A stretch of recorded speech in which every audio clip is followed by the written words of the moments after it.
Welcome to Drury High School Buckyball Gymnasium for a special live edition of High School Basketball Weekly.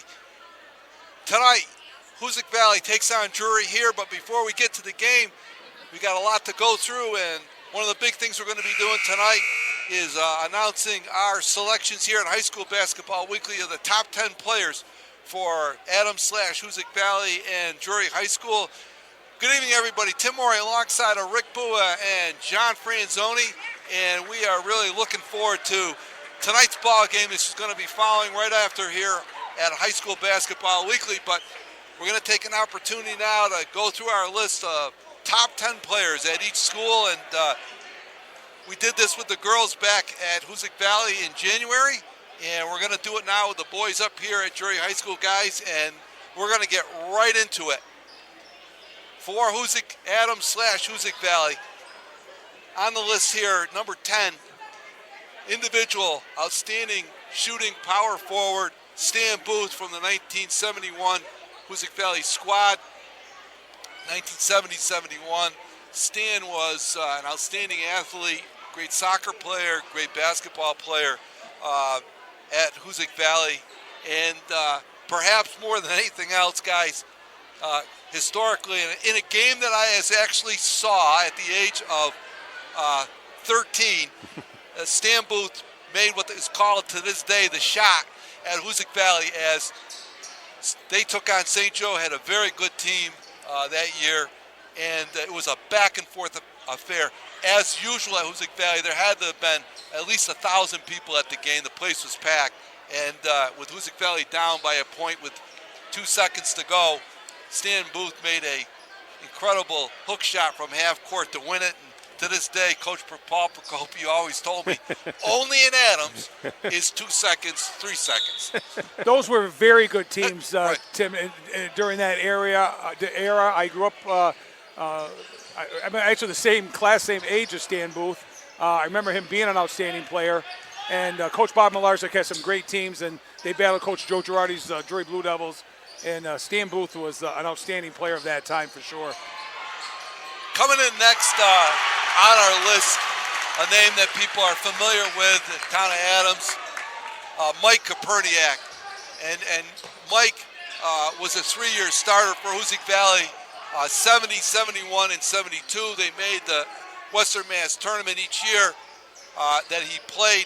He was an outstanding point guard, great shooter, and really was the impetus or the real spark plug of those 3 teams. And of course, he went on. He was to play baseball, and he went on to play baseball at the University of Massachusetts, where he captained. He was an outstanding college baseball player, and Mike was a great basketball player in his own right. Mike participated in what I considered one of the truly great matchups between Hoosac and Drury, and that was in the semifinals in 1972 when Drury had a great run of teams. They played the Western Mass tournament that year down at the Boys Club in Pittsfield, and Drury and Hoosac played in the semifinals to a packed house. I had the biggest, in my opinion, the biggest crowd I ever saw in Berkshire County for a high school basketball game. Yeah, Tim, I was present at that game, and you're right. The Boys Club packed it in. Of course, for those folks out there that don't know that, St. Joe and Pittsfield, and they were open. Right. And PHS played at the Boys Club. Taconic was a brand new school, late 60s, early 70s. They played in their gymnasium. Right. So if you can imagine what the Armory looked like, or what the Adams High old gymnasium looked like, or the Hoosac Valley gymnasium looked like, the Boys Club packed was an incredible sight. And they were 2 incredible teams, well coached players. It was flip a coin half the time. Yeah, and it ended up being a 1-point game. Yeah. 43 to 42. Actually, Drury jumped out to a lead 18-2 in that game, and it ended up being a 1-point game. Hoosac had the last shot. It didn't go down, and that's how the game ended, and it was unbelievable. I remember talking to Mike Koperniak about that. He said in the locker room before the game, of course, anybody that played in the Boys Club, downstairs in the locker room, those old locker rooms, he said the floor was literally shaking. There was so much noise before the game. It was really one of the classics. And that's when the Boys Club was even bigger capacity, too. I mean, it was a gigantic, bleachers on both sides. And to fill those, I mean, I remember going to some games with my grandfather, Stephen Drury, was a principal at Drury during the time, and he was on the committees for the state tournament, and those games were fun to go watch as a little kid. I mean, it was packed. No question about it. Coming in next quickly, Stan Casella. Stan Casella, this goes back now to 1950. Stan was one of the Casella brothers, Stan and Joe Casella. Stan was on a great 1950 state Western Mass team, and of course that's back in the day when Western Mass, I tell these guys, was from Berkshire County to Worcester, so it was a pretty expansive tournament. Stan made the all New England team that year. Hoosac Valley Adams played in the New England tournament as they had done previously. They got beat in the semifinals that year, but they had a great run in the tournament. And Stan Casella had a great career at Adams High School. Coming in number 7, a name that we're all familiar with, and I know John Franzoni especially, Frank Zoltak. He graduated from Adams High School in 1959. Had a great career at Adams High School, but really as good a player as he was in high school and at North Adams State College, where he was the leading scorer at North Adams State College for many, many years before he was surpassed. What a great, actually made his name in coaching, John. Absolutely. I remember my senior year was Coach Z's first year as a head coach at Drury in 81-82, and I remember, going to Adams. He played in the old junior high in those days, and it was packed. And I remember just him talking about how it was a different experience going there to coach Drury against Hoosac. I mean, I mean, he was as intense as ever coaching, but it was such a, to go on the other side of where he came from was a big move for him. And he obviously had a tremendous coaching career at Drury. And I tell you, one of the highlights of my getting a chance to coach as a young coach was working at Williams in 91 to 95 with Coach Z when he was Harry Sheehy's main assistant, and just going traveling and going to scouting with him. I mean, talk about just knowledge of the game. I mean, that was I still remember those trips very well. Just getting a chance to just talk with Coach, and he was very supportive when I became a head coach, and I will always appreciate that about him. Real special. He was our coach at St. Joe. He took over for Frank Matrango, and that was his first gig. One of his top players at that time was Tommy Gentile, and he just had a great coaching career. He was a good teacher. He was a very nice man, and boy, he had skills beyond basketball. Right. What a golfer that man was! Absolutely. Club champion year after year up at the North Adams Country Club. Very, very well respected and very well known. Very, very deserving of a top 10 list. That's a great point, though, because as intense as he was as a coach, he always had his players back and support off the court to help them make good decisions, help them get into college. Whatever they needed, he was always there for his players. Yeah, great molder of young people, Frank Zoltak. Coming in next, Keith Trubert graduated from Hoosac Valley in 2000, and he was a 1,000-point scorer at Hoosac Valley. And the thing about Keith, he's about 6'2". He really played at all positions on the floor. You talk to Coach Robinson, who coached Keith Trubert, outstanding athlete. He was a 1,000-point scorer, and Robinson would say he finished with a little over 1,000 points. If he really let him play more as a guard, more as a perimeter, he would have scored a lot more points. But he needed him underneath the basket, so he did a lot of rebounding. Just an outstanding athlete all around, no question about it. That's what I think about him, and just an athlete. Just like right, he played inside and played big, but he was just a tremendous athlete during those days, just doing whatever his coach needed him to be successful. Right. Going now down the list here, number 5, George Bigelow, graduated from Adams High School in 1953. Now here's an interesting thing. George revolutionized high school basketball at Adams. He was the first jump shooter, believe it or not, at Adams High School. He was the first young kid who would take a jump shot, and actually it was George Bigelow who taught me a lot about shooting. He's a great shooter for those Adams teams. He went on to play at Boston College on a basketball scholarship. He was a captain his final year there, and had a great college career, and a great ball player overall for those very good Adams teams. Of course, he was on a Western Mass title team. Coming in at number 4, getting more up to date here, a young man who's actually here tonight on the bench for Hoosac Valley, Frank Field, who graduated last year 1,000-point scorer, just an outstanding player. A lot like Coach, I think a lot like Keith Trooper. Yeah. He played with his back to the basket a lot. He liked to shoot the ball from outside, but Hoosac Valley did not have a lot of height in the years he played, so he had to play closer to the basket and do a lot of those kind of things. Right, different kind of game now, right? So, I mean, there's a lot of more 5-out and different types of players, but, I mean, with the lack of size that his team's had at Hoosac, he had to play a post position and battle bigger players, and another player that just did what needed to be done for his team to be successful, and very impressive his accomplishment getting his team to a state final last year. Went all the way to the state finals last year.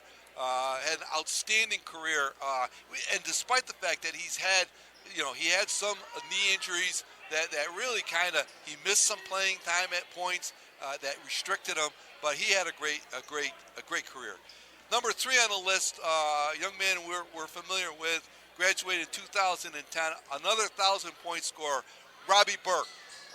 And he was a great one here at Hoosac Valley, no question about it. Well, I was saying tonight, I remember when he was playing at Hoosac was during the time when I was also the athletic director as well as a coach here at Drury. And when these games happened at Drury Hoosac in those days, I mean, by this point in the JV game that we were shut down. We were at full capacity. I mean, there was some great matchups in those days between Drury and Hoosac because they were contenders for the Division II title in Western Mass, and just tremendous games. And he hit a huge shot, remember, right there to win a game against Drury, and then kind of came over to celebrate. I'm like, go, don't even. I remember that. One could say he was a little spirited. Oh, he definitely. Yeah, I think that was the game. The student body had their newspapers out here. Yes, that was the one. Yeah, I remember. They didn't have him out then, and I was like, go back over there. So Robbie Burke, guys, he was a difference maker. He was. He was a superstar in his own right. And I'll tell you what, Coach Robertson brought him to that because Coach Robertson knows how to handle a good ball player. And I saw a game when Robbie Burke was asked to sit down up at the Coaches versus Cancer because of something that Coach Robertson didn't care for. But he listens to his coach. He sat on the end of the bench, said, "I got it, Coach. I'm ready to go back in now." And he just was a huge difference maker. Yeah, a lot of players can score. He could score when it counted. That's important. Right, and he was a ferocious rebounder as well. That was one of the great things about him. One of his great games was down at Wacona High School. He had 30 points and 30 rebounds. You get 30 rebounds in any game, you're doing impressive. A lot. Yep. Coming in number 2, another name we're familiar with, Chad Mishuk, graduated in 2003. He's the all-time leading boys scorer at Hoosac Valley with 1,584 points. He was a member of a Western Mass title team that year. Of course, that was the year down at the Cage. Of course, that one of the great atmospheres. Hoosac Valley beat Wacona. He took a length of the court drive at the end of the game to make the winning basket. And another guy that made big shots at big times. Definitely. Well, you were calling the basket that was made by Stan Booth the shot. That could be the drive. Right, the drive. Took it coast to coast to win the game. Right, exactly. And in fact, what happened before that, if I remember correctly in the game, Hoosac Valley had a 3-point lead or a 2-point lead, and it was, I think it was Keith Knoll who drained a shot with about 8 seconds to go on the. I mean, it was a bomb. It was way out. It took the whole air out of everything. And of course, Wacona was going crazy. And I think that the game, the team lost sight of what was going on. Sure. He took the inbound. And you talk about big crowds too. I mean, when you got Adams and Dalton represented, I mean, the Cage was packed for that game, and big players again stepping up in big moments. And he made the last one, so his team got the huge win. As an underdog in that game, too. No question. Coming in at number 1, the legendary Bob Eichhorn graduated in 1956. And Bob Eichhorn was the first player in Berkshire County to score 1,000 points. And this is, of course, back before the three-point line. We want to add that. He played 3 years. He started all 3 years as a sophomore, and that was big in his own right. And the great thing about Bob was, not as great a shooter as he was an all-Western Mass selection in baseball, basketball, and football. That's incredible. He went on to University of Massachusetts, where he played all 3 sports at one point in his college career. That's pretty impressive. That is amazing. I mean, just, you talk about playing first of all, just playing the 3 sports, but playing so many years at that time, because in the 50s, 60s, and 70s, you didn't get to play as a freshman or a sophomore many times because there were so many players, so many good players on these Drury and Hoosac teams. So to play, that as much as he did and to play 3 sports in college as well is just amazing. Well, that does the list for Adams and Hoosac Valley, and quite a list it is. And, of course, there's a lot of names, a lot of players over the years, and it's hard to narrow it all down. But we're going to go through the Drury list now, and we're going to start off a number 10 here. Player we saw is in the house here tonight, Hayden Bird, 1,000-point scorer here at Drury High School, graduated in 2017. His game was both inside and out for Drury. He had a great career at Mass College of Liberal Arts. He played there, and again, the thing I liked about Hayden was that he was a real competitor, and he was able to score from a lot of different spots on the floor. Yeah, he also made his teammates look well better. Also, Tim, he worked at his game really, really hard. And like you said, he had that 12-foot jump shot down pat. He could throw the 3. He could play low, but he had an excellent career. He worked real hard at his game. I remember him as a youth.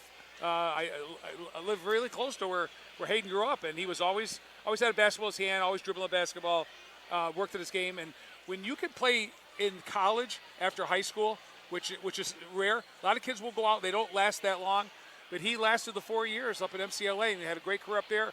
And not too many young men could say they were 1,000-point scorers in both collegiate and in high school. Correct. Number 9, another young man who recently graduated here from Drury High School, and a young man I consider to be really one of the better athletes I've seen in the Northern Berkshire area in some time. Louis Gelati, another 1,000-point scorer. And, it's interesting. He was an outstanding football player. How that translated to the basketball court, he was just as smooth and athletic as could be on the basketball court. He was a real force to contend with. He just liked to take it to the hoop. He could shoot from the outside if he had to, but he was deadly underneath, control the boards. Big part of the Western Mass Championship team from a couple of years ago, and just a great overall athlete. Yeah, another kid who really played inside or a post position because he had to. This team didn't have a lot of size, and he played what the coach needed him to play, and used that athleticism to be successful in not his natural position. And that's a great point, Coach, about Lewis. Coming in at number 8, now we're back to 1966, and a member of a team that many people considered. I know Gene Wine, the late Gene Wine, thought the 1966 Drury team, which was the first Western Mass title team here at Drury, was one of the great teams of all time. And a member of that team was one of their power forwards, Kevin Bosley. And I talked with a teammate of Kevin's, Dennis D'Arcangelo, who said Kevin was so understated. He played every aspect of his game was top flight. He was a great passer. He was a great rebounder. He could shoot. He could score. And he said the guy was dominant, but he was completely understated because he was such a team player on a great team. Right. Yeah, reading that article from back in the 90s about Mr. Wine's comments about that 66 team, it's really impressive to think about, the run that they had against some unbelievable competition. And Kevin obviously was the leader and just a great athlete, a great player at Drury. It was really hard to pick out the great players of the mid-'60s, Coach Ed Lamar's team, because they were all so good. Right. And we could have 10 players on this list easily, but most of the folks that we talked to over the last couple of months generating this list basically said the same thing.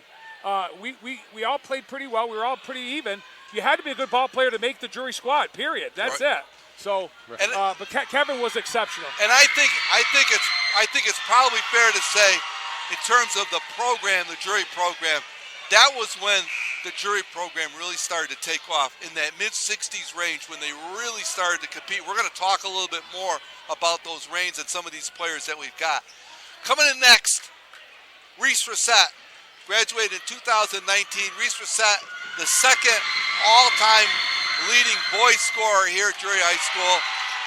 with over 1,500 points. And the thing that I think made Reese such a valuable player was the fact that really under 6 feet in height, he was an outstanding rebounder for his size, no question about it. Definitely another player who played big. I mean, to be playing and getting the rebounds that he got at his size, I mean, he did it all for that team. And really, I mean, he was the quintessential point guard too, the coach on the court, as well as all of his stats that he had leading his team. Right. One of Reese's finest moments, one of my finest moments interviewing him at the Curry Hicks cage was he was so proud of winning that title for his father. And Jack went back-to-back. They won it 2 years in a row. Right. But that was his father's first Western Mass gig. They had gotten knocked out in a heartbreaker the year before, and he was going to make sure it didn't happen again. He's just a great young man and a great basketball player. And he's in the house here tonight supporting his father, who's on the bench for Drury High School. And speaking of his father, Jack Brissett comes in next, graduated in 1983. Somebody you played with, John. No question about it. He was a member of a couple of Western Mass title teams. Great point guard, great leader on the floor. Yeah, Jack, the thing about Jack was you talk about some other players playing big in the biggest moments of the game. That's what Jack did. I mean, he wanted the ball in his hands. He made his teammates better. He played both ends of the court. And he was a one-person press break, too. I mean, when the ball was in his hands back in those days, you couldn't press our teams because he was so dominant with the ball. Right. Just an outstanding point guard. Coming in next, probably the all-time top big man to play at Drury High School, Kerry Desati, who played on the Western Mass title team in 1971. I remember watching him as a young man, 6'5", 6'6". He was dominant big man in Berkshire County, if not Western Massachusetts. He had a great career at Drury High School, and it seemed, the thing was, back then, Drury played down at the Armory, and of course, anybody who had an opportunity to play high school basketball at the Armory, I consider that to be the premier, that and the boys club in Pittsfield. It just seemed that he was immense. Yeah. He was bigger than he was in that little Armory, Right. He stood out. He really stood out. His physical presence definitely stood out in those days, especially. Yeah, he made the difference on a couple of those Western Mass runs and the success of Joe Girardi's teams, especially. There was a great 1-2 punch with him and Lee Reeves. Right. But they had outstanding players also, just like they did with the 65, 6, 7 teams. Right. Just true teams. Right. But Kerry was the first really true big man, and he had a lot of shoes to fill because his brother Ed was no slouch either. Right. A few years before. Ed Desati, that's correct. Coming in at number 4, a guy that's in the house tonight, and unfortunately I had the difficult time of having to cover and play against, and a good friend. We played a lot in the summertime here in North Adams. Tommy Bullitt, who graduated in 1976. I think Tommy was probably, along with Jack Brissett, probably the 2 top guards at Drury High School in the modern era over the last 30, 40 years. Tommy is quick, just an outstanding passer, ball player, 4-year player back in the days when playing as a freshman was a big deal. And he played on a Western Mass title team as a freshman. I'll never forget, he had the single game scoring record for a long period of time when he scored, I think it was 40, 44, or 45, or 46 points in the Western Mass final against Commerce and Mark Hall. Yeah, I mean, he competed against some tremendous Commerce. I never watched some of those games, and I mean, Tommy could put the ball in the hoop. He could, and that's again back when there was no 3-point line either. Exactly. So if there was a 3-point line, he would have scored a lot more points. Oh, absolutely. He finished up his career with over 800 points. Right. Coming in at number 3, person who's one of the favorites here, Scotty McGuire, graduated in 2020. And this is a young man we saw a lot of, and the thing I liked about Scotty McGuire, I think he was just a natural on the basketball court. I know there was, he's an all-time leading scorer at Drury High School, and he deserves it. He could put the ball in the basket, as you said, John. That one of the things he could do. He could score any variety of ways. Yeah, no, they're definitely a scorer. He could shoot the ball, obviously, but he could really get the ball to the basket as well. And another player who liked to take the big shot in the big moments as well. And his claim, one of the great claims of fame here with Scotty was, and I didn't get a chance to see it, but whoever saw it said it was quite a matchup. They had a game against Drury, played Monument here with Deion Brown, and it was back and forth. Both players literally took the game over. McGuire, I think, ended up with 40-something points against Deion Brown. Yeah, I called that game with John Bird here. Right. And it was a doozy. It was outstanding. Drury won that game, and I'm not giving you the correct score, but it was some of the vicinity of 93 to 88 or something like that. And McGuire had 40-some-odd points, and Brown was right behind him, and they just traded baskets back and forth. And let me tell you something. I got to tell you, they shared the basketball. Right. So this wasn't just a one-on-one with everybody else sitting around and hanging around. But he was something very special. Very, very special. And Deion Brown, who's playing at BC now, right. and had a good career. I think it was UMBC. So that was a special matchup that night. Yeah, absolutely. And another special name here on the list.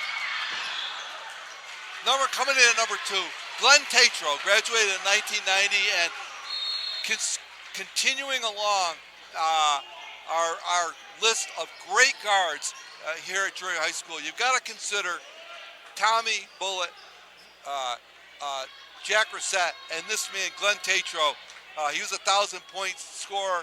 He's a member of 2 Western Mass title teams. He got Drury with Coach Zoltek to the state finals. They lost by 2 points in a really hotly contested game in the Boston Garden. Yeah, that 88 team with Glenn as a point guard, Steve Green, John Mulcahy, Nick Petropoulos, Chad Chennai is one of the top all-time Drury teams too. And I mean, Glenn as a sophomore was a real leader on that team, and just a tremendous athlete too. I mean, he played college baseball. He was drafted by the Orioles, I believe. I mean, he's a tremendous two-sport player, and played at a high level of basketball and baseball. Right. More people that I spoke to over the last couple of months generating this list said to me, Glenn Tatro was the best player they ever saw in this building. Right. And that's something, considering we talked about Jack, we talked about who did play here, and Scott McGuire, Reese Reset, and several others. Tommy Bullitt was one of the few, probably, that got to play at the Armory and here at the gym. Right. Yep. We played here when we were seniors. We played here the first year that Drury High School was open, and this was quite a gym to play in too. A much different gym at that time than it is now. It was much bigger. They had the seats behind the basket. Right. Great place to play. Last but not least on this list, a young man I consider at the time, and I still consider today, the best high school basketball player I saw in Berkshire County, and that's the legendary Billy Reeves, who graduated in 1973. He was a 1,000-point scorer.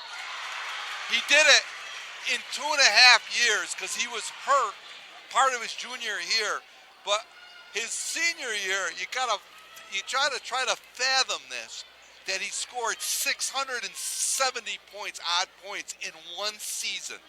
That's about 30 points a game in and game out. And Tim, when I was generating some numbers to be able to do this game tonight, the Hoosac Valley and Drury boys, the current teams, they're just a little over 1,000 points as a team after 17 games. Right. So that tells you how much. Puts it in perspective. Yeah. Right. Now he played in the Armory, and as I said, playing in the Army back then, and this, I'm gonna make this when Billy was a senior, some of his teams, you talk about the size that they had. Billy was, I think, about 6'1" or 6'2". Desati was 6'5", 6'6". Now, Billy was just getting, I think he was a sophomore, but you had a big team. Lee Reeves, his brother. I think at one point, Drury started everybody better than 6 feet in height. I mean, no disrespect to anybody playing now, but that's when you were playing on teams that had a lot of kids that could score and play. So to score 670 points in one season when you're playing with a bunch of other good players. And John, you did have 220 to 240 students per class. Yes, back then exactly. too. This high school, when it was built, according to Roger Cerrone, was built for 1,300. Looking for a growth, and of course, what's happened to the city of North Adams is ended up going the other way. Right. But he clearly, in my opinion, and this list goes, and I think most people that we talk to, Rick, would agree. Billy Reese is the best player of all time at Drury High School. Most folks have said that. Yes. Overall, individually, Billy Reeves was the best basketball player to put on a Drury Blue Devils uniform. And he was part of that great run of 3 Western Mass title teams in the early 70s, the 71, 72, 73 teams. And in 70 they had a good team. Drury was beaten in the finals of the Western Mass tournament in 1970 by Cathedral by a couple of points. And they very well could have had 4 Western Mass titles in a row. Yeah, it's incredible. So, what a Right, they were competing against those big Springfield schools. Like you said, Cathedral was huge in those days. And to go down there and play against Cathedral, Commerce, and those Springfield teams, those are amazing wins against some of the best teams that ever played in Western Mass. No question about it. And I'll tell you, Drury's all-time leading fan is always going to be Mr. Gene Wine. Right. Absolutely. And so I want to thank Paul. I want to thank his daughter Paulette for giving us the article that helped us along the lines. Because in 1990, Mr. Wine was interviewed by a young man from MCLA or North Adams State, and he gave them the greatest players.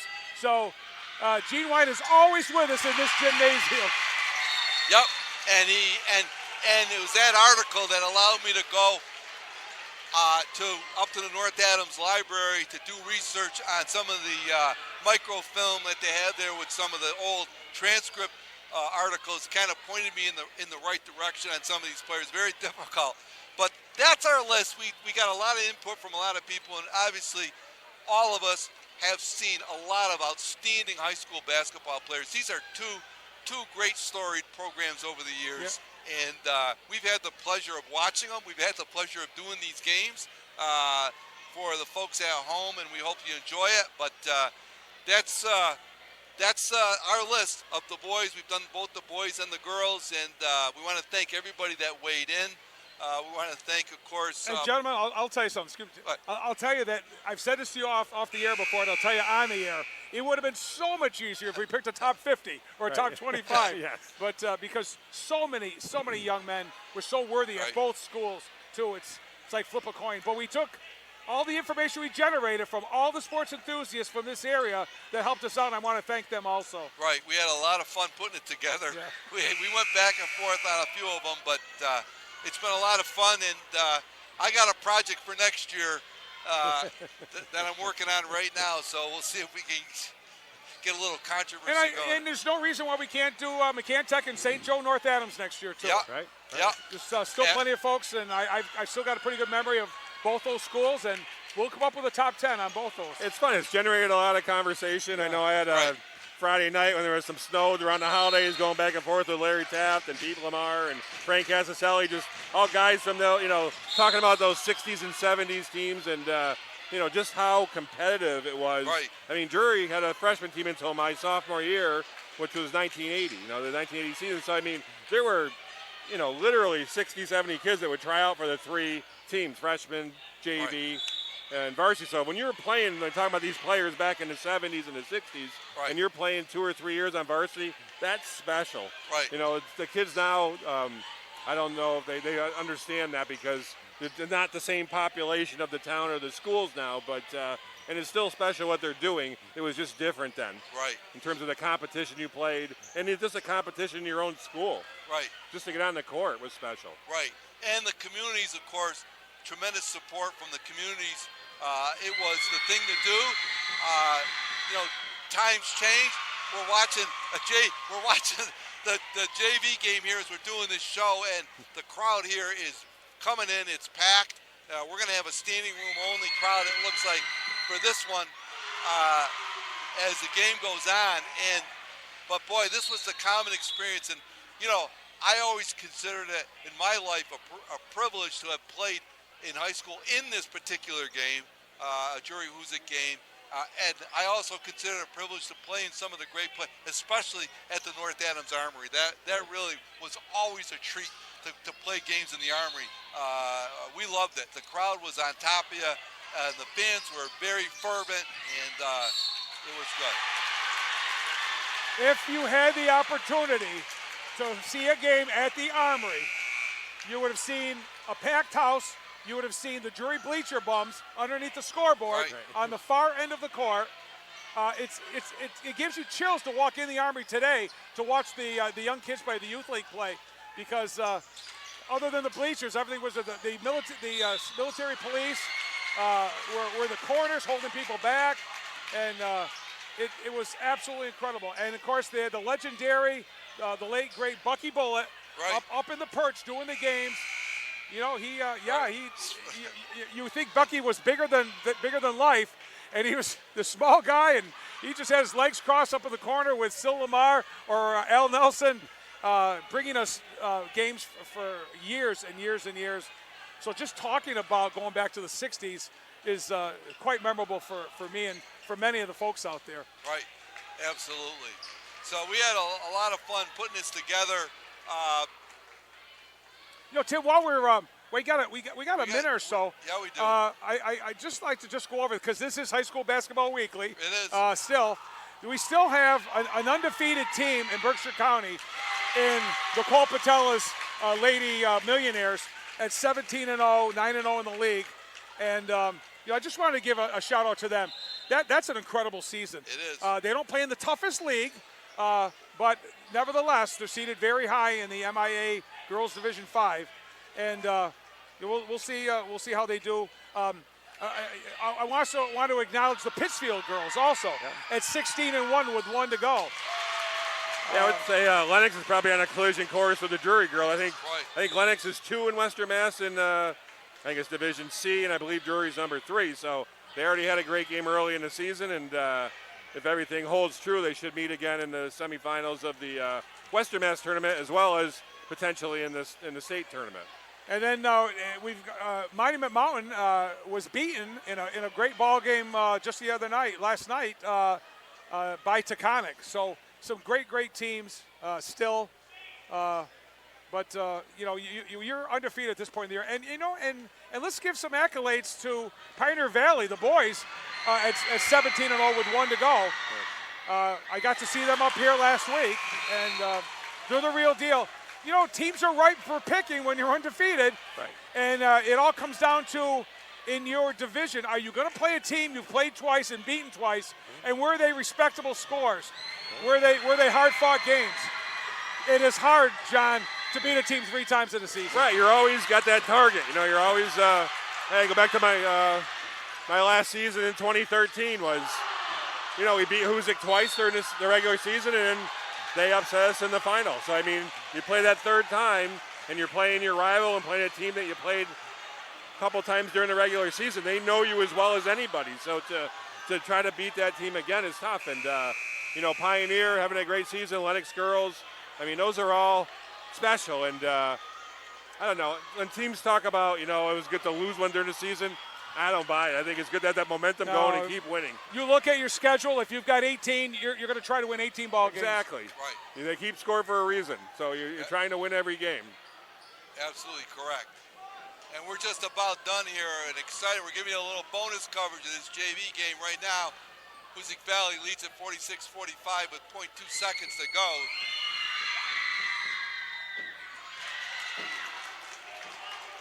Drury had a 3-point shot to take the lead. It just fell off. And we don't talk about the preliminary games very often, guys, but I got to tell you, before you could blink, it was 15-0 Hoosac Valley. They hit their first 5 shots, and Coach Bochamp called timeout. And it was a great one. Great setup for the varsity game, 46-45. Drury coming back from being down double digits sets the tone for a great night of basketball here. Yeah, absolutely. Just talking a little bit about, we can do this during the game also, but the power rankings started coming out a few weeks ago, and they come out every Tuesday and Friday, and they're out again today in D5. Pioneer is still number 1 at 17-0. Drury's at 9 at 12-5. Hoosac Valley's 11 at 7-9, and of course Lee at 13-4. For the D4 boys, only Monument Mountain, a local team at 16-2 is the number 6, and they've had a heck of a season. So that's pretty amazing that you're a number 6 seed, where Monument was undefeated for most of last season also. it's a tough field too in that Division IV tournament because Monument last year when they had Khalil Carson, I mean, he got beat in I think it was the quarterfinals, but yeah, you're going to play some tough teams when you got in those Eastern Mass teams in that Division IV field. Yeah, absolutely. And Tim, you talk about bonus coverage. We're going to have a senior night where they're going to have some things to say about the Hoosac Valley. The Drury cheerleaders and the Drury seniors, and they also acknowledge the players from the opponents. And talking about that, Rick, we're really pleased to see tonight a senior who has not played for Drury due to injury, but he's dressed tonight, whether he's going to see action, Miles Beauchamp. And that's been a big loss, a senior guard for Drury, for Coach Rissette's squad. Provides a lot of outside shooting, senior leadership, and that's been a big loss for Drury this year. It has been. I mean, you have a veteran player who's played some good minutes, and to not be able to play in your senior year is just a tough loss. Tough loss. And talking a little bit about. Good evening, fans, and welcome to Drury High School. Yeah, we're going to go now on the senior night here at Drury High School. We'll take a few moments to celebrate senior night this evening. First, we'd like to congratulate the seniors with us from both schools. Let's have a round of applause for the Hoosac Valley senior class with us this evening. Please stand and be recognized. Number 10, Will Hakes. Number 1, Matty Whittick. And number 12, David Decker. On behalf of all of us from Drury Athletics, we wish you the best of luck as you enter tournament play. And now, fans, let's meet the Drury Blue Devil class of 2025. And 3 seniors from Hoosac Valley. Cheer program, please welcome Tiara Kastner. Tiara is in her second season with the cheer program and is also a member of the track and field team. She intends to enroll at BCC upon graduation from Drury while majoring in business with a minor in fashion design. She's being escorted by her mother, Becky, Nate, and little brother, Jeremiah. Congratulations, Tiara Kastner.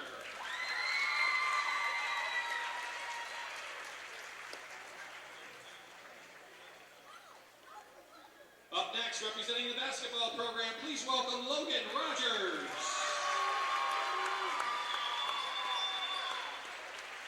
Rogers is in his 4th year as a member of the Blue Devil basketball program. He is also lettered in soccer and baseball during his time at Drury. He intends to enter lineman school and enter college, pursuing a career in business. He is joined this evening by his mother, Tanya, siblings Scott, Mackenzie, Marissa, along with nieces and nephews. Ladies and gentlemen, Logan Rogers. We can add another one to the list, fellas, of in the house. Scott McGuire's out there with his brother. Next up from the cheer program, please welcome Anaya Phillips.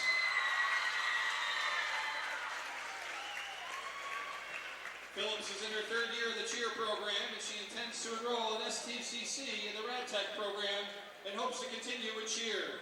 She's joined this evening by her mom, Stephanie, stepfather, Colin, brother, Connor, along with friends from the cheer team as well. Congratulations, Anaya.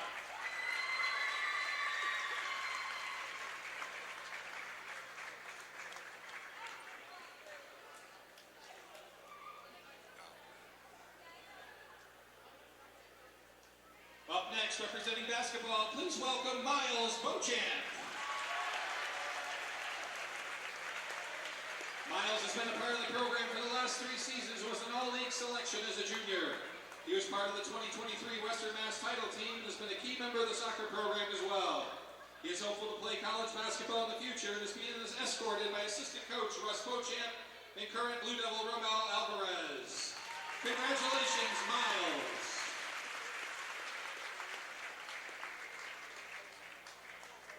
From cheer, please welcome Kylie Palumbo.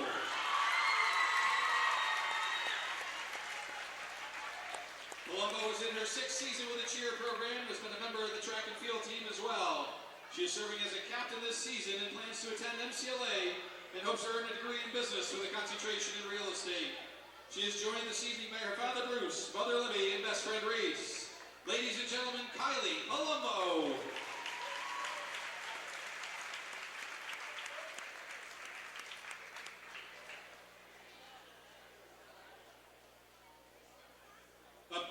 let's welcome Colin Daly.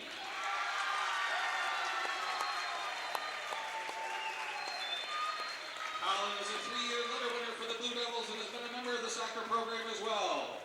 He was a member of the 2023 Western Mass title team and was awarded the Rensselaer Medal from RPI and is the valedictorian for the class of 2025 at Drury.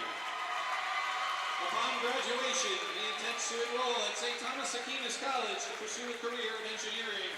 He is escorted this evening by his parents, Anthony and Shelley, sisters Elise, Julie, and Maura. Congratulations, Colin Daly.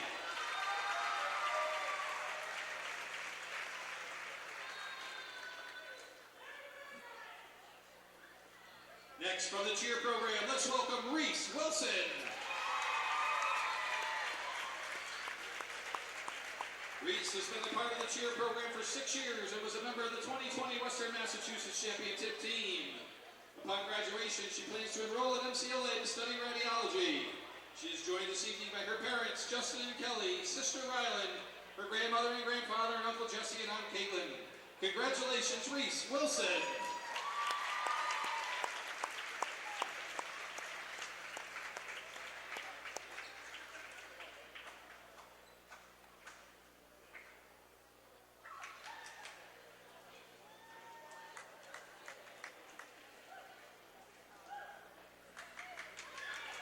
Next up for the Blue Devils, let's welcome number 20, James Varelis.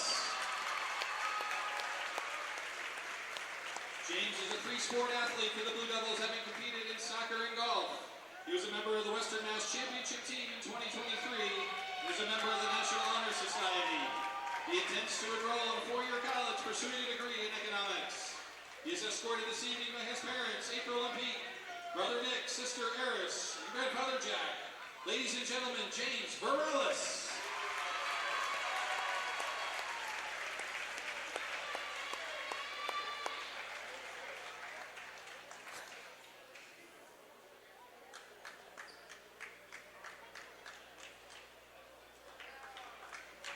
Our final cheerleader this evening, please welcome Jordan Sullivan.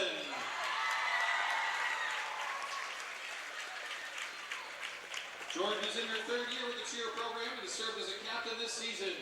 She's a student ambassador, portrait of a graduate leader, a member of Nu Sigma, and a Devil's Advocate member. Upon graduation, she intends to enroll at Castleton University to study physical therapy. She is joined this evening by her father, Justin, Uncle Jeremy, and sister, Julianne. Ladies and gentlemen, Jordan Sullivan.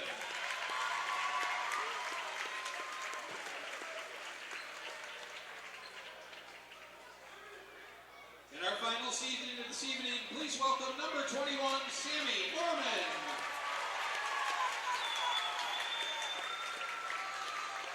Gorman has had an outstanding career in the Blue Devil uniform. He was a first-team All-Western Mass selection and has been a member of the last 2 Western Mass Championship basketball teams. Upon graduation from Drury, he intends to play basketball and study exercise science at Castleton University. He is joined this evening by his mother Ann, father Paul, and siblings Duran and Tatey. Congratulations, Sammy Gorman.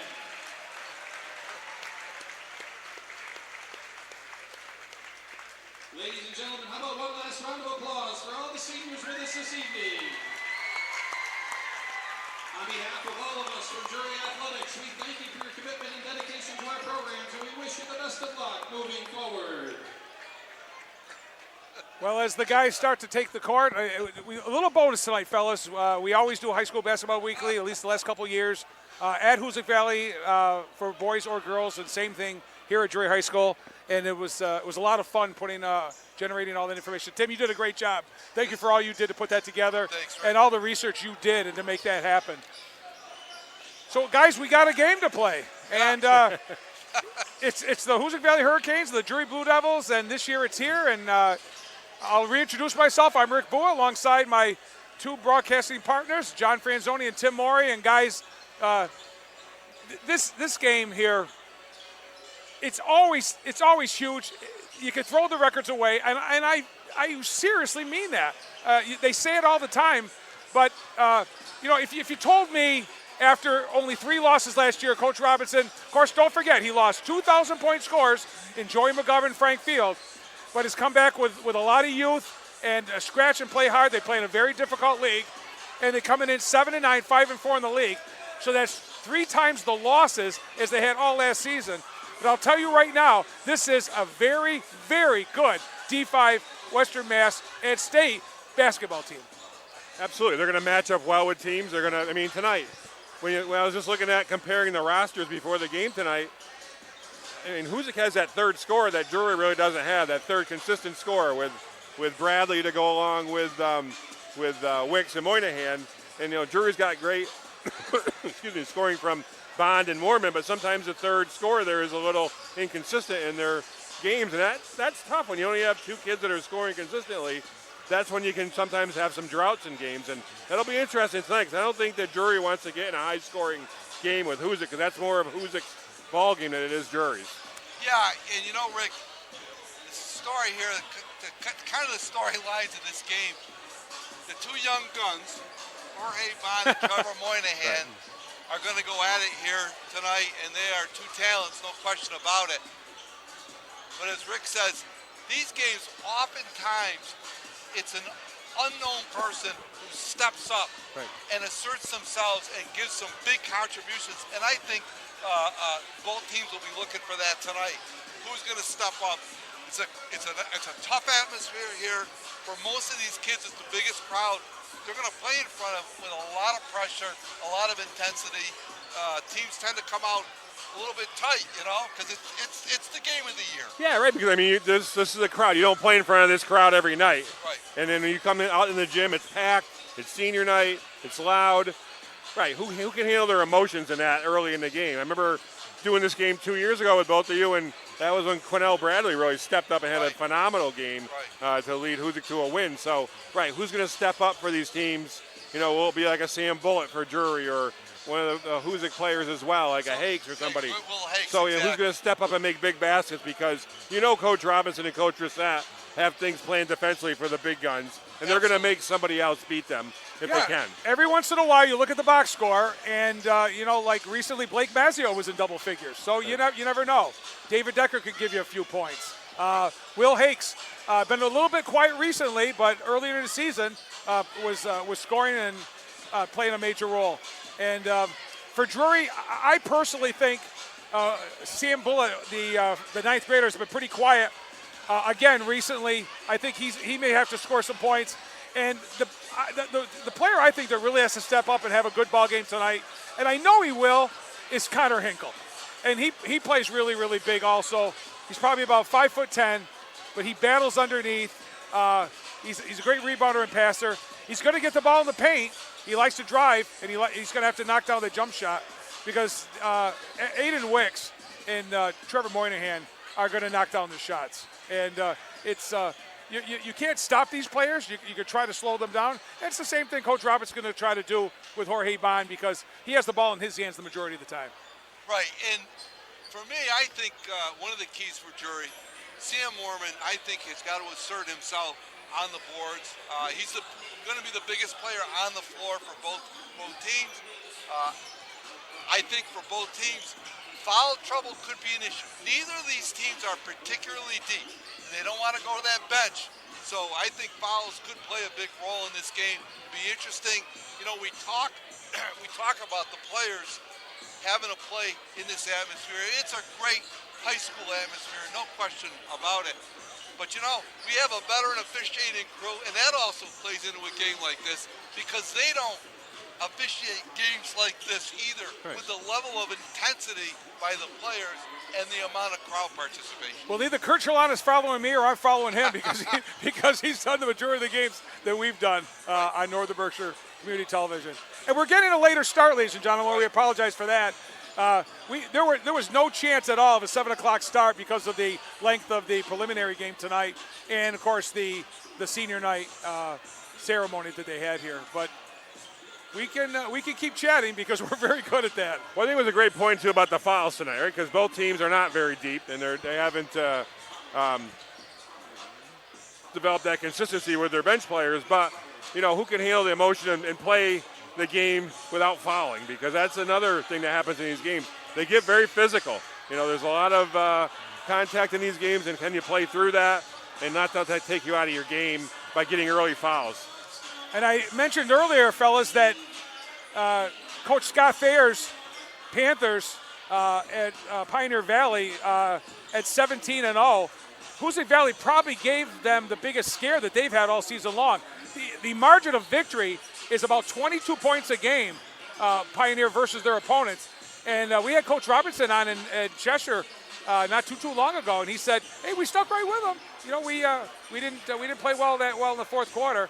And it's all about consistency and scoring too. A lot of teams have scoring lags where they can keep up at a half or for three quarters or fizzle out at the end. But we'll see. You know how deep they go on the benches tonight too. They probably go 2 or 3 deep at the very, very most, but we'll have to see.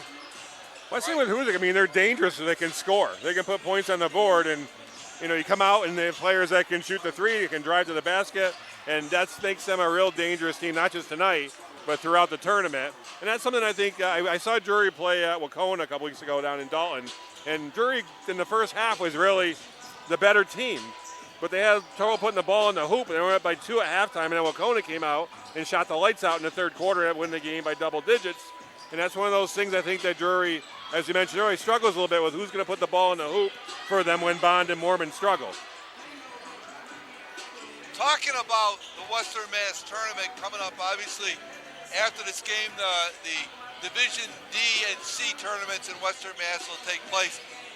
The state tournament right now, Hoosac Valley is ranked number 13, and I think I got to check where Drury's at, Rick, in the state rankings. I got it here, Tim. We got it. It's here somewhere. There we go. Yeah, that's right. That's what I thought. So Drury is in at 9.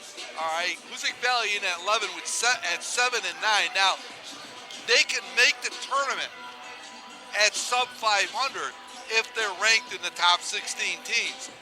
That's a question. What's going to happen here? This is a big game, really, for both teams. Both teams would like to win this one, especially Hoosac Valley. Gets them a little bit closer to that 500 mark, and with a quality win like this, it improves their overall ranking. So they're both trying to get into that Western Mass tournament. Right, I think the seedings are important, right? Because right now, I mean, if Hoosac stays in the 11 slot, they could match up with number 6 Duggan, who's 15-1. Drury's in that 8-9 slot, which means you win that 8-9 game, you get the joy of going to play at Pioneer. So I mean, those are. But I think the higher up you go, then the more likely you are to have a home game throughout the tournament as well. And obviously, in the state tournament where there's some long road trips, you want to play at home as long as you can. So big game for Drury if they could win tonight to try to move up into the top 8. I'm sure that's a goal for them this evening. Not obviously to beat Hoosac, but to get up in that top 8 for the state tournament.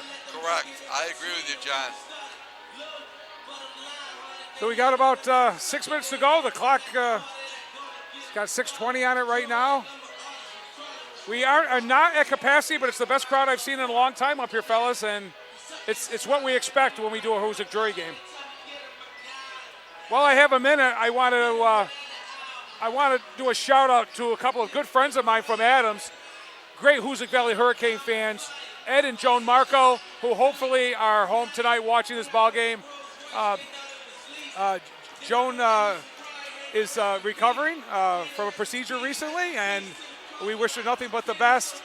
And all your friends up at Hoosac Valley said that they missed you, and we certainly miss always seeing you and Ed, Joan.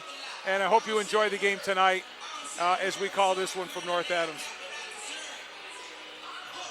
This is great that the schools allow the games to be live, too, because it is hard, especially getting to the Drury gym. It can be harder for some people to get here. And yeah, you said it, John. As Northern Berkshire Community Television moves forward, we hope to be streaming very, very shortly and bringing folks, the days of watching a game 3 or 4 days after it's played. Oh, it's nice to relive some of the stuff, but you already know the outcome. And, we need to get with the times, and I know we will. And we're looking forward to that very much. But you're right, John, just still doing these games live, even if not streamed. It's the reason we do the games. It's for the folks that can't get out in the inclement weather. It's the folks that can't get out in the winter at all.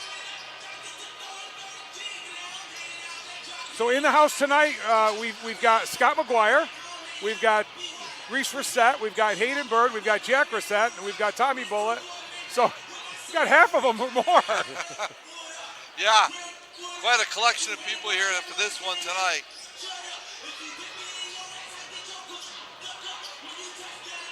And we all started this by asking the trio, the three amigos at the Drury scores table a couple of months ago, what they thought, as you did, Tim, getting Jerry Mullen's opinion, Chuck Lewitt, and Butch Brengelberg. You know, Butch had a conversation with me, and he was now standing point guard in 66 for 65, I think. 60. He missed out by 1 year on the Western Mass Championship team, but he played for Ed Lamar, and he played with with Ray Lamro and Pete Foote, Dennis D'Arcangelo, himself, and Arnie Schmidt was the sixth man. He was the first kid off the bench that season, and I didn't realize it, but Butch was the point guard. I did know that, but he scored 800 points his career. He said, but I wasn't in there to score. I was there to break the press. I was there to dish, and he did. So around the time we played the first game up here, and Tim and I covered the Drury Monument game, we were just getting ready to move down to Pittsfield, and I was going through all these different memorabilia books, and I found a picture of Butch as I think he was a high school senior with my grandfather in a ceremony that they were playing a big game. I forget exactly what the occasion was, but it was fun to see the photo of him in his high school days, because his grandson is a ringer for him right now. I mean, it was interesting to see that photo and see the lineage, and there's so much tradition in both of these programs with players that are here now that were, you know, their dads or their grandfathers played in the program, and there's a lot of tradition, a lot of history in these teams, and it's fun to see that. I'm getting off topic a little bit, fellas, but we do have a minute or so left. I had the privilege twice this season of seeing the Division I boys, number 1 seed Franklin High, take on number 2 Attleboro. Not just once. I saw him home and away because I was down visiting my son who lives in town, and I'll tell you what. I went to Attleboro High School, which is an incredibly humongous school. I know it took us at least 10 minutes to find our car in the parking lot when I left. Franklin won both ball games. They're still ranked number 1 and number 2. Right. But I got to tell you, it brought back memories of the days we talked about tonight, with when the schools were larger and the kids were more plentiful, and the size of the kids, they looked like men, not boys. Right. There's some big teams out in Eastern Mass, and oh yeah, it looked like I was at a Williams game, John. Yeah. But Tim, you're right. Sam Mormon's going to be the tallest kid out there at about 6'3". And we're just about ready here for action finally at the Bucky Bullitt Gym. Right. That'll be the key. Okay, can he get Bradley in foul trouble, or can Sam take advantage of his size, his height and size to try to dominate on the inside? But that's going to be a key matchup against the Hoosac defense. Yeah, it's always interesting, John, to see the coach's philosophy when a player picks up their second foul. Second quarter, but even in the first quarter. I mean, I guess it depends on a little bit recently because of the lack of depth. I know when I was coaching here, you got the second foul, you sat the rest of the first half just because you wanted that player, especially a key player in the second half. But sometimes you got to play through it and figure out a way to get through the game with foul trouble. And, we're going to hear him in a couple of minutes, but this is a big night for Athletic Director Jeff Polari, the Athletic Director at both here and at Hoosac Valley High School. And, of course, he puts the red jersey on down there, but he puts on a real nice program. Yeah, he does a great job. I mean, it's not an easy thing to be the AD of both of these rival schools, and Jeff seems to do a great job with it. And very shortly, we will turn it over to Mr. Polari, who is our public address announcer for this evening.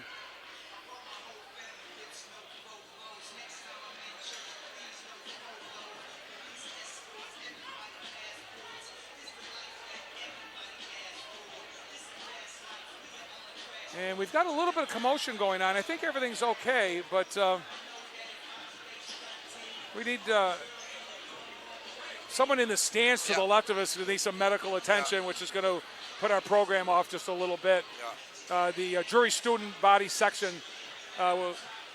exited the area and standing down in front of us here on the floor.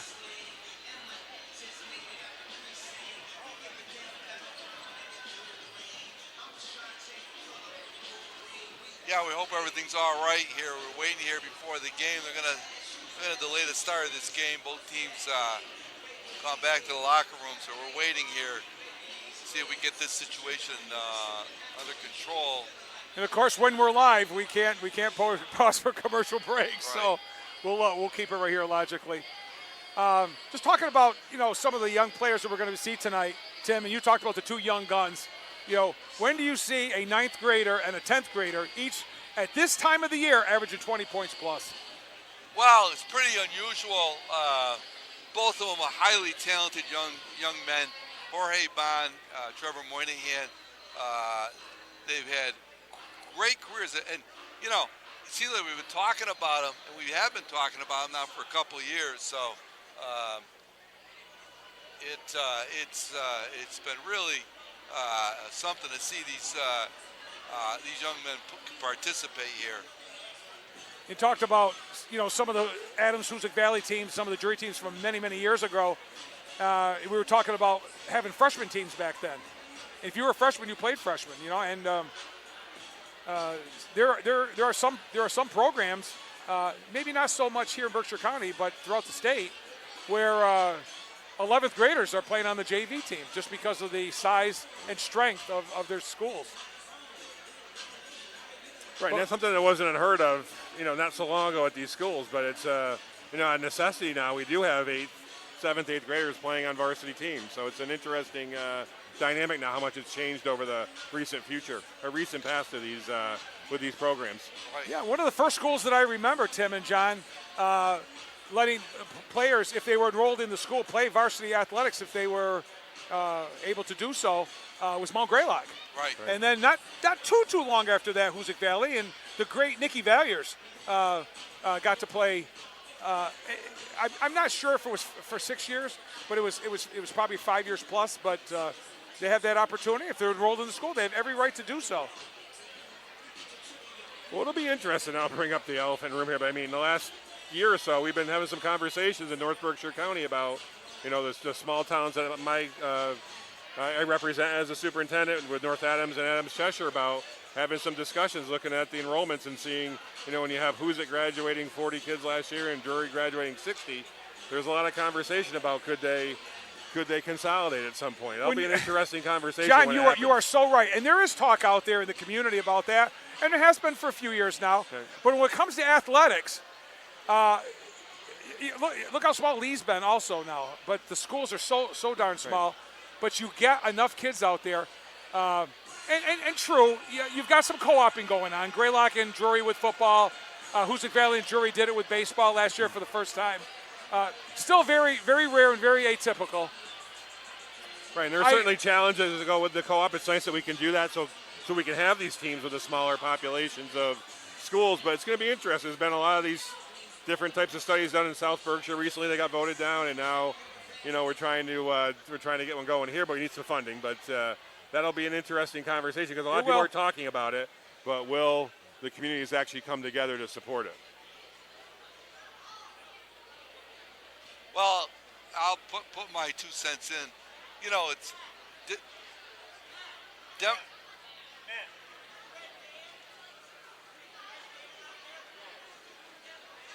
demographics being what they are, you kind of can see, what the future holds, especially with student population. Unless there's a dramatic change, you're going to know what your enrollment's going to be, et cetera. So what's happening, what's coming down the pipe.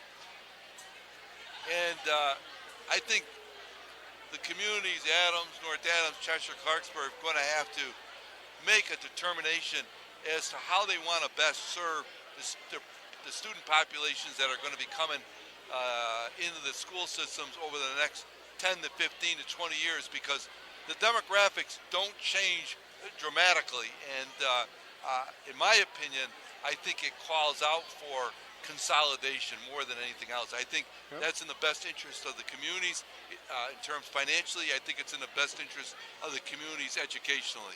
Absolutely, that's the thing. It's true. I mean, we talked about the histories of these schools, and obviously there's a real rich tradition in both of these schools, but we got to talk about what's best for the kids in the future, what's best for both schools. Hoosac and Drury have really strong programs, different, Drury with their early college program, Hoosac with this Pathways program they're giving, which is, I think helping kids that maybe don't want to be in that or want to go to different types of structures with their academics. So, I mean, it really is a chance to consolidate and combine resources, do what's best for the kids. And, right. Athletics is obviously part of that, but it'll be like I said, interesting to see how the communities come together to support that, especially as, funding, we got to talk about that. As funding's is scarce for our schools, our rural schools, and we need all the help we can get. That's certainly the case. We have a moment. I know we're here at the boys. Let's if we have a moment, Rick, let's go over to the girls' side of the ledger. We talked just briefly about Lennox and the season they're having and where the teams are at. And, the MIAA state rankings, Drury has played a tough run of games here. They played some top talent here. They played Pittsfield. They had a very competitive game with Pittsfield that lost 60-48 and fell to South Hadley, which was one of the top teams in Division 4. But in both games, they played hard, competed well, and were in those ball games. And my overall recollection on the state rankings, right now Hoosac Valley stands as number 1 in Division 5, and I believe the Drury Blue Devils are. They may be 6.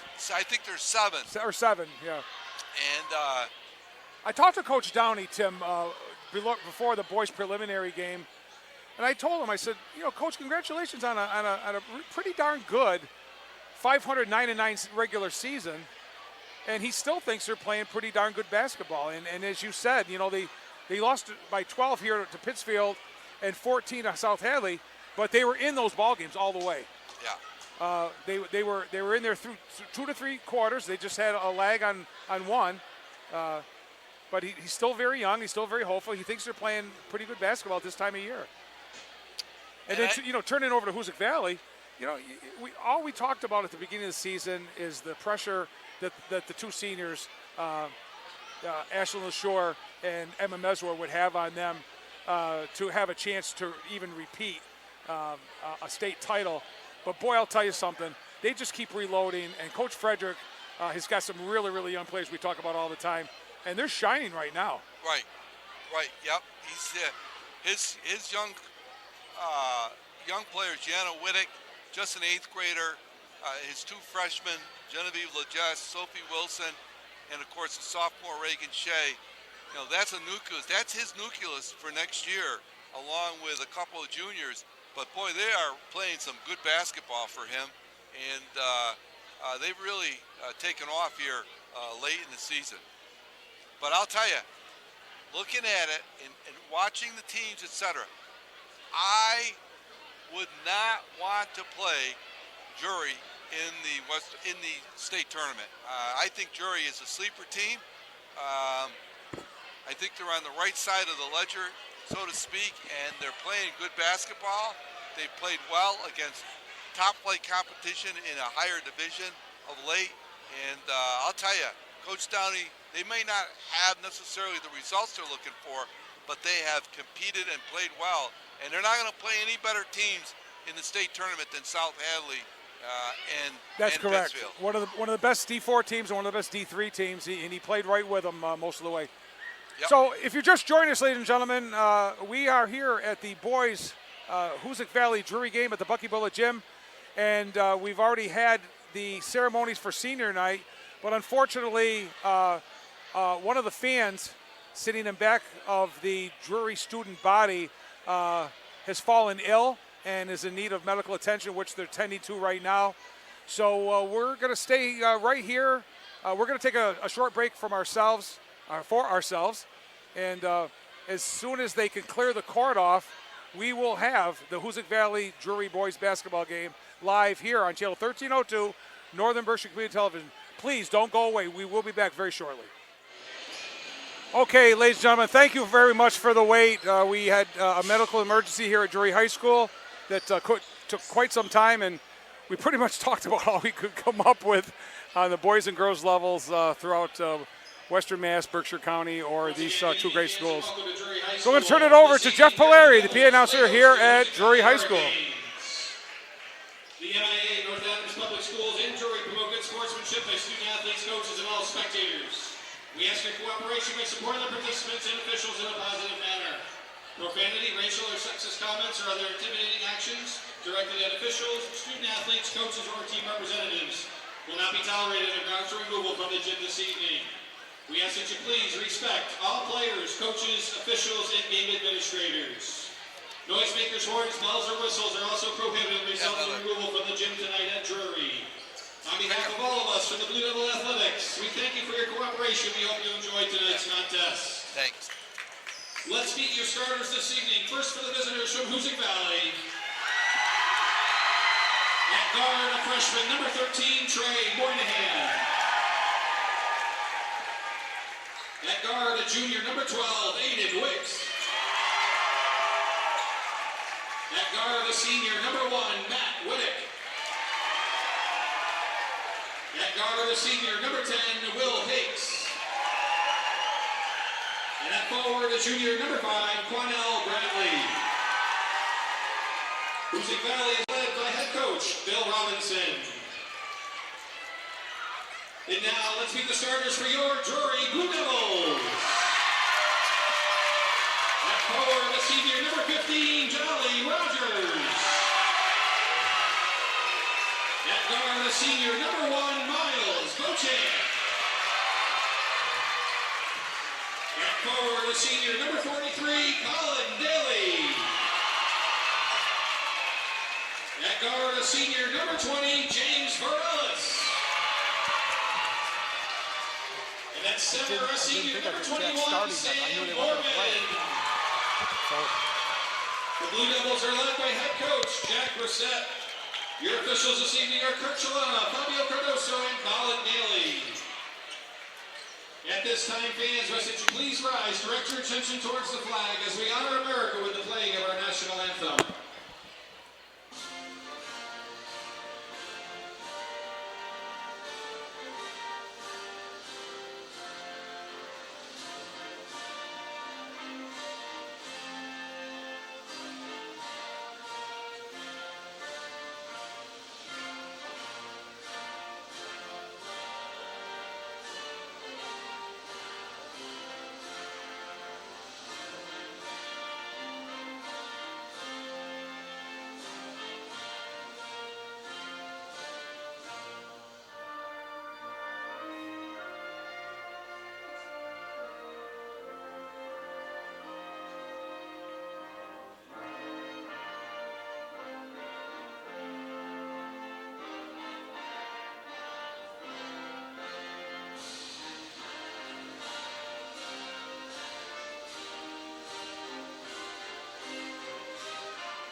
So Coach Brissett, as he typically does, and Coach Robinson typically does, starts all their seniors.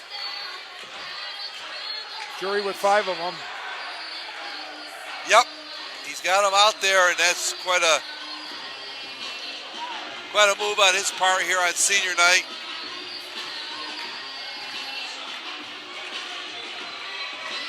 So we're just about ready to go here, Rick. It's a really filled up house here at Bucky Bullet Gymnasium for this one. So the normal starters are out there for the Hurricanes, pretty much. That's Coach Robinson been starting most of the season. Logan Rogers is going to get a start as a senior. And Miles Bochamp is on the floor, and I'm very happy for that. Right. Been a tough year for him.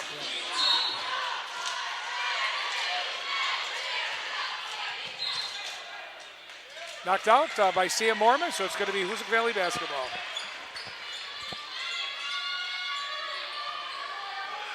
Matt Whittick will put the ball in play, gives it to Trey Moynihan. Off we go here. Morellis on Moynihan. Beauchamp on Wicks. Whittick's going to take the pop and drains a three. So there you go, right off the bat. Not the player that you thought would knock down the first three, but certainly did. We talked about players stepping up, right? Drury dared him to shoot, and he drained it. Right, that's a big plus to get a three-pointer out of Whittick here early. Mormon shut off on the baseline. Guarded by Bradley. Beauchamp.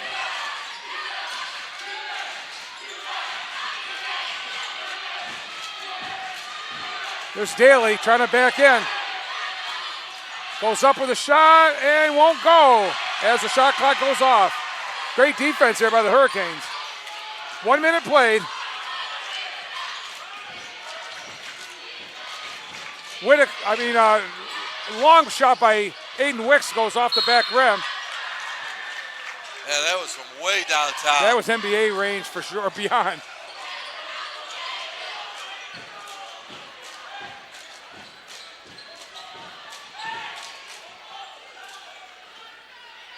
Drury had a real hard time penetrating on that Hoosac Valley man-to-man. It'll be interesting if they try to get the ball inside to their side. They're one of their two big guys. Daly, had it to the basket. Lost it. Used his left hand, saw the lane, just lost possession. Turnover Drury.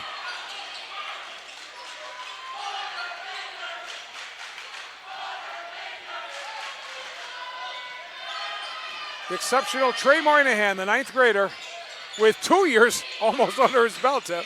John. Moynihan There he with is. a long three. Won't go. Daly with the rebound. He had a good look at it.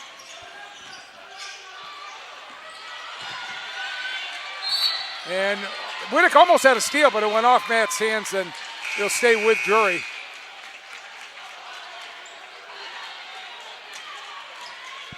Yeah, Drury struggled to get in their offense a little bit, but Coach Rissette's going to Bond and Hinkle early.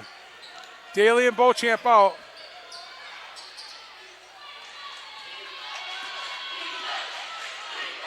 Jorge Bond.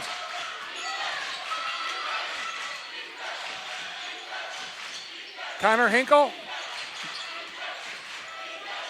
Drives to Mormon. Sammy drives, goes up with the left hand and scores. Oh, nice aggressive move there by Mormon to the basket.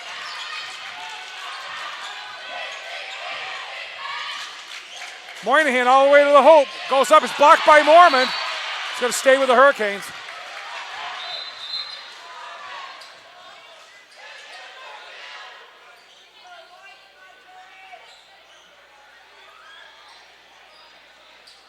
Will Hakes will put the ball in play when Kurt Chalana hands it to him. Yeah, great start by Sam Mormon on both ends of the court with a great drive to the basket and then some impressive defense. Yeah, nice stepping drive in. with the left hand there, John.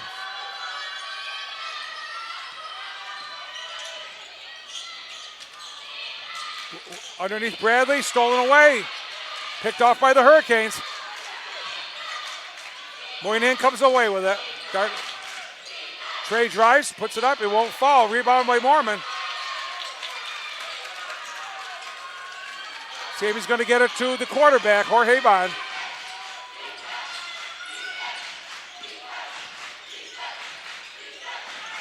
Rogers' pass intended for Mormon is picked off by Bradley. Cornell's going to take it up for himself. Sam Bullock getting ready to check in at the scorer's table for Drury. Wicks all the way down the lane. Let's do no good. Another rebound by Mormon. Sam's going to have a bunch of those tonight. He's going to need a bunch of them tonight. Nothing for Varellis. Bond's going to take a long three. Won't go, but Mormon comes away with it. And we got an offensive foul. Put a shoulder into Bradley. Quinnell took the charge. First foul of the ball game. Yeah, Bradley had good position. He definitely sold it, and that's what you got to do to get the offensive foul. Yeah. Sold it well, yeah.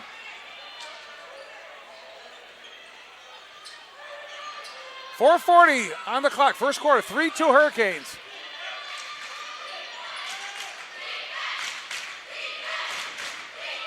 Pulling on Wicks. Now Hinkle switches off. Bradley tries to back in.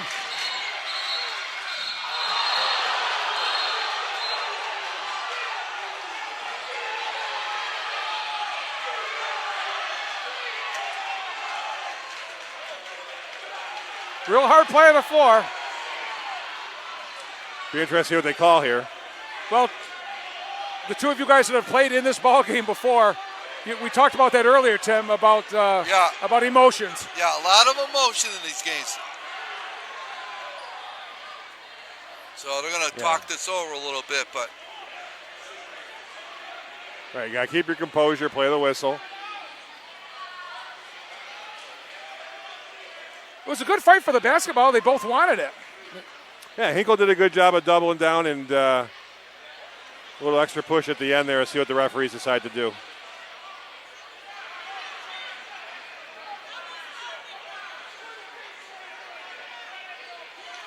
So they're going to make a decision here on this. Well, the fans to the right of us, which are Drury fans, certainly don't like it. The sea of red behind the Hoosac Valley bench, as it normally is here at Drury High School. Student body well represented. Cheerleaders at the far end. Good to see the cheerleaders here, guys. You don't see them travel very often. Like I said, there's a veteran officiating crew in this game, and they're going to want to get this under control right away. So, see what happens. Benjamin Payton, number 31, getting ready to enter the ball game for the Hurricanes. And looks like Bradley's going to sit down here for Hoosac. And Drury's going to go to the line and shoot some fouls, I think, on a technical. So. Bond drains the technical foul.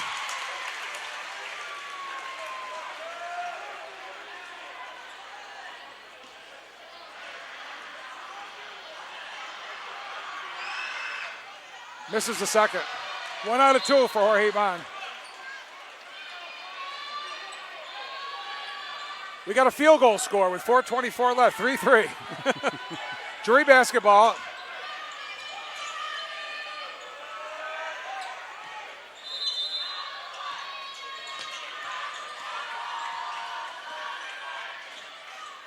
Jorge Bond. Mormon, a little short jumper is no good. Rebound by Moynihan. Yeah, and I think Hoosac Valley will be happy to have Sammy taking those shots. I agree, Tim. Yeah.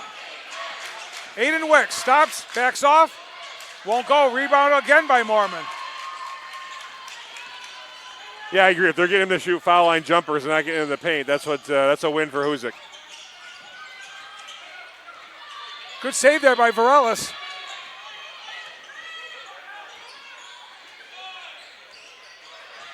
Hinkle tries to spin move, no good. Here comes Wicks, all the way to the hoop, and we got a blocking foul on Jorge Bond. 2-shot foul. You know, interesting, John, you talked about it before the game. Both these teams, they really have limited good offensive options. You know, it's going to be a question who takes the shots here for each of these teams. Right, you can see it a little bit. I mean, Hoosac has, I think, more of the balance with players that can drive to the basket, and Drury really relies on their half-court sets and obviously getting good shots for Bond and Mormon. And both of them have a foul already early in this game, so it's going to be key that they play the game well without fouling. First point of the night for Aiden Wicks. He'll get a second one here. I think the key too in this game is both teams are forcing teams a little bit, their team out of their comfort zone a little bit. Hoosac's shooting a little deeper than they want to, and Drury's just having a hard time penetrating Hoosac's defense. Wicks knocks them both down, and Hurricanes take a 5-3 lead.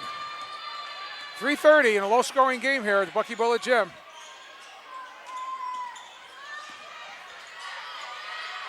Bond for 3. Got it. 6-5 Drury after Jorge Bond's first bucket. Moynihan, long, Bond drains it. Not afraid to shoot. He loves it. He loves it. Two young guns. Hinkle's going to take a three. Won't go. Rebound by Mormon. Sammy puts it up and in. Second effort by Mormon. He's got 4. And I believe he's got 4 or 5 rebounds already, too. Aiden Wicks. Hakes has it taken away. Up the court comes Jorge Bond. Little dizzle that, no good. Rebound. Goes back to Bullitt. Down low to Hinkle. Hinkle trying to move in. And they're calling him on an offensive foul. Yeah, a little wraparound move there by Hinkle.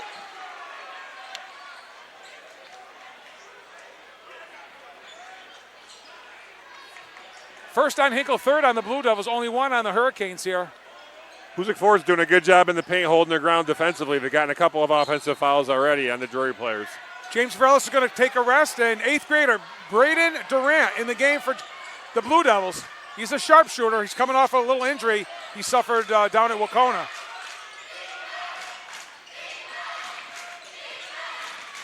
In that Wacona game, he came in at 10 points in the second half and really kept Drury in the game, so Hakes. he's impressive for an 8th grader. Moynihan stops, pops. Back iron, no good. Rebounded by Hinkle. Way up was Connor for that one.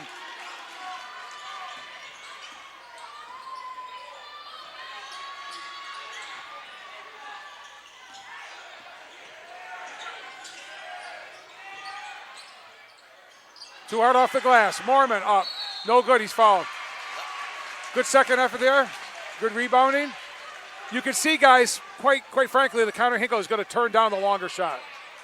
He's had 3 or 4 opportunities. They're going to let him shoot Right, it. they're going to let him shoot out If he there. wants it, he doesn't want it. Right. He knows what his strengths are. I don't think Coach Reset would expect him to take too many of them. With the shot clock winding down, I've seen him hit a bunch this year, so it can be done.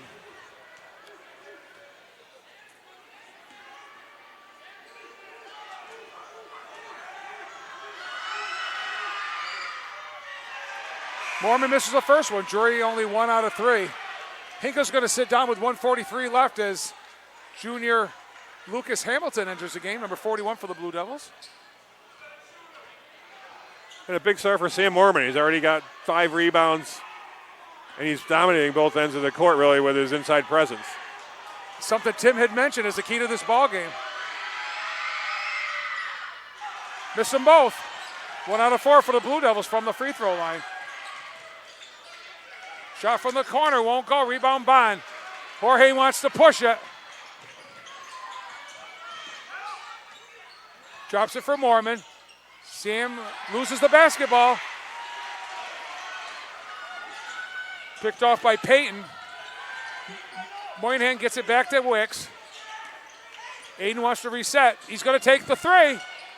Won't go. Another effort. Wicks again. Second, third opportunities. Here's Matt Winnick's shot. So your 2 leading rebounders have getting all the rebounds so far, fellas. Mormon and Bond. Under a minute to go. 8-8 the score.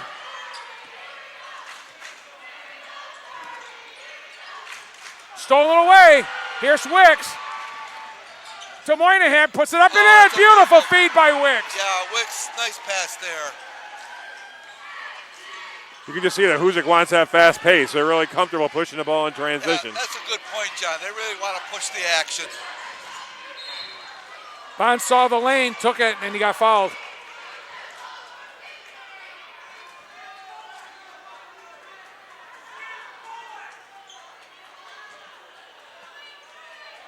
I know we may have had some technical difficulties in getting this broadcast together, but we want to thank everybody for their patience. I think we're up and operating here. That's great news, Tim. 33.5 on the clock. 10-8 Hoosac Valley. Jorge Bond at the line. He'll get 2. And one of the big improvements in Bond's game from last year to this year is his ability to put the ball on the floor and get to the basket. No question about it. And he's had to do it a lot more with the absence of Beauchamp, who would have the ball in his hands just as much. Especially the way he shoots free throws. He wants, that's a good thing to get him to the line because he's pretty automatic from there. Yeah, you better believe it. Shot clock is off. Hoosac Valley can play for the last shot if they choose to. Bullet is on Wicks.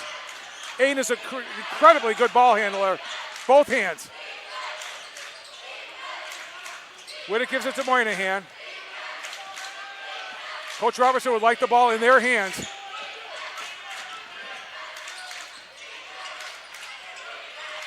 Wicks, blocked from behind, but it's going to go, oh, I thought it was off Hamilton. It must have been off, it had to have been off Peyton, who's played really hard this time in there. Good block there by Will Hakes. Wow. Well, we've come to the end of one finally. It's a little bit later than we started with some technical difficulties and some action here unbeknownst at Drury High School was unexpected. But it's 10-10, fellas, after one. Well, it's interesting that last possession because I think that's the only time you're going to see Hoosac hold the ball in this game. Right? I can say we almost had a shot clock violation for Drury a couple times early in the game, but I don't think we're going to worry about any shot clock violations for Hoosac tonight. Right. Yeah, you're right, John. They're looking to push the basketball, trying to get as many easy shots as possible. And again, both these teams we talked about a little bit, you know, they have certain offensive options and other players are not necessarily good offensive options. So it's going to be a question of what team has their best shooters getting the shots. Well, Bradley sat for a period of time there where he was a non-factor, so logically he hasn't scored yet. He hasn't been a factor in the game as of yet. But the four young men that have played the factor are the ones that we counted on, and that's Moynihan and Wicks, and of course Bond and Mormon. So, and you mentioned, John, Mormon is control for a short period of time in the early parts of the first quarter. He controlled both ends. Right. I mean, he's getting his 5 or 6 rebounds already. He's scoring points, and that's the kind of game that Drury wants to play. Get the ball inside to him. Let him get some second shots. Obviously, free up the outside in the drives for Jorge Bond, and Hoosac on the other hand is just going. So Drury's going to have to work on their transition defense to limit those easy looks at the basket that Hoosac's gotten a few times in transition. So Drury's starting lineup, not tonight's starting lineup, but their normal starting lineup is out there right now. And if you add Blake Mazzio to Hoosac Valley's with 4 starters, that's who they have there.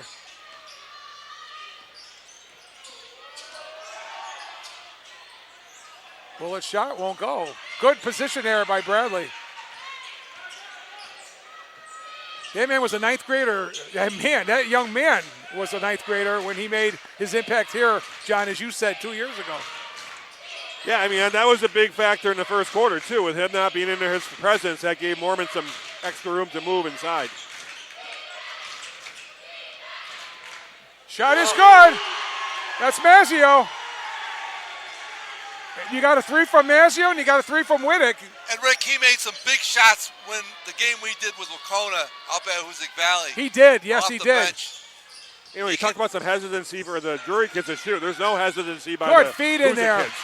Just his height alone enabled Sammy Mormon to take that pass from Hinkle and put it in off the glass. Mormon's got 6 here so far in this one. Got a blocking foul called by Kurt Chalana. First team foul for the Blue Devils here.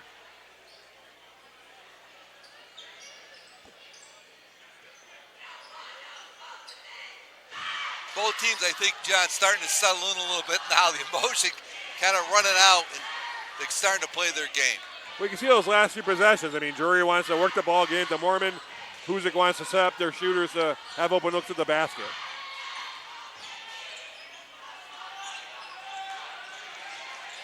Almost a steal there. Moynihan's going to take a Wow. long bomb. Wow! It drains Boy, it. that's a long one. You can't defend that, guys. A lot of confidence on that shot. He's got 8. 16-12 Drury. Hoosac Valley. There's a foul. Foul's on Trey Moynihan. Yeah, that's kind of a foolish foul that far away from the basket. Yeah. Coach Robinson's telling him right now, too. Need him on the court, and you can't be on the court if you're going to commit those kind of fouls. That's right. Just underway here in the second quarter at the Bucky Bullet Gym.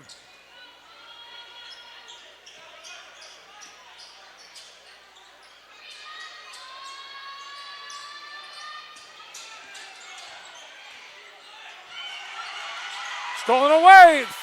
Bullet to Mormon was taken away. Here's Mazzio. He's going to stop and take another three.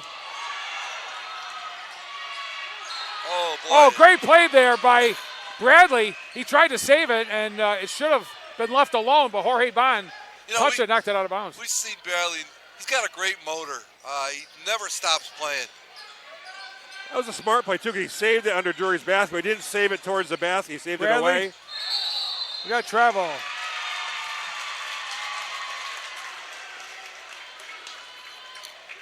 And these are the stretches that Drury has to avoid. Sometimes they get a little stagnant on offense. You know, can they get a basket here and get back into one possession game? Bond all the way, puts it up and in with the left hand. Nice drive by Jorge Bond.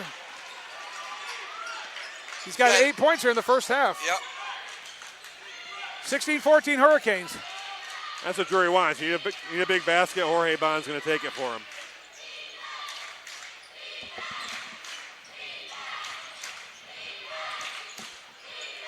Takes to Wicks. Still plenty of time on the shot clock, still 11 seconds. Here's Bradley. Moynihan drive, and we got a foul. Going to be a touch foul. I think it's going to be on Connor Hinkle. That is, I think that's his second. It is. So as we said earlier, how do the coaches coach this game with key players with 2 personal fouls in the first half? With 5:07 to go. He's going to let him go for now. Wicks with a long shot, won't go. Mormon with a rebound. Sammy says, you're not getting away from me. He's doing a great job high pointing those rebounds. I mean, he's going to be the highest one there. James Varelis, the senior guard, to Bullet. Sam stops. Sammy Mormon, short pop, in and out, no good. Way up for the rebound is Bradley. Quick out to Wicks. Wicks goes up, won't go. Rebound by Bullet to Bond. He's fouled on the way into the hoop. Yep. He's attacking that basket He really is, Tim. Yeah, very aggressively. Each school with 2 team fouls here in the second quarter. Will Hakes picks up his first. It's on the floor. Happened before the shot, ladies and gentlemen. Hoosac by a bucket here. 4:28 left, second quarter. Mormon off the glass and in. Good feed off the inbounds pass. Nice inbounds play by Drury there. Mormon's got 8. He's getting off to a good start in this one.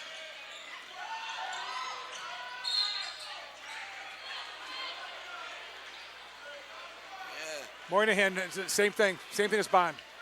How talented, huh, guys, these 2 youngsters? Yep.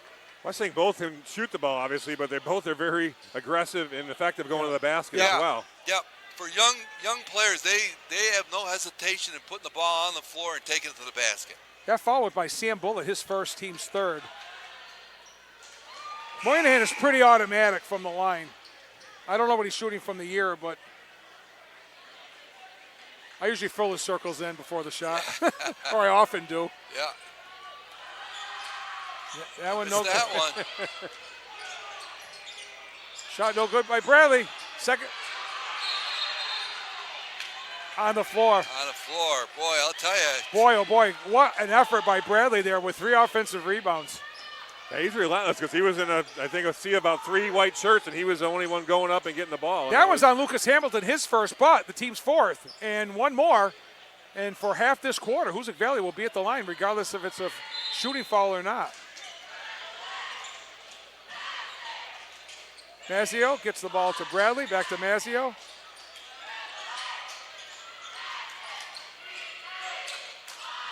Moynihan doesn't have anything. Mazzio won't go. Nice rebound there by Bullet.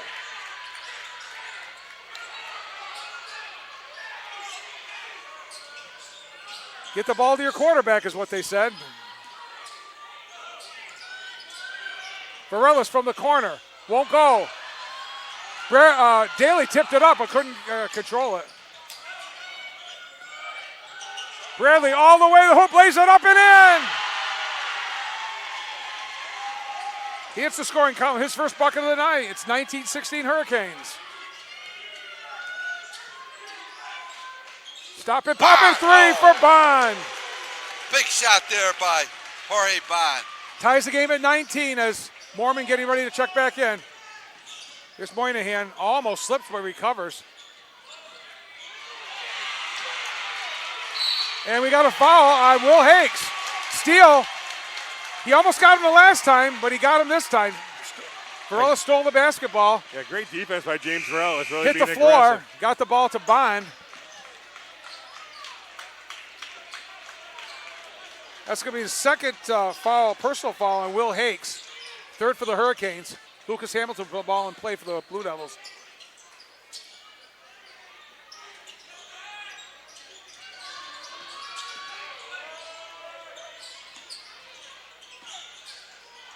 Bond's shot is a little short.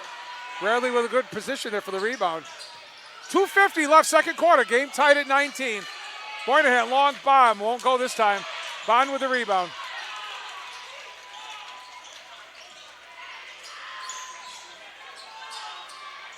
Sam Mormon goes up. Shot's blocked. Gets it back and scores. Yeah. Nice block by Bradley, but nice recovery by Mormon. Yeah, Mormon stuck with it there. Drury by a hoop. Durant back in the game for the Blue Devils.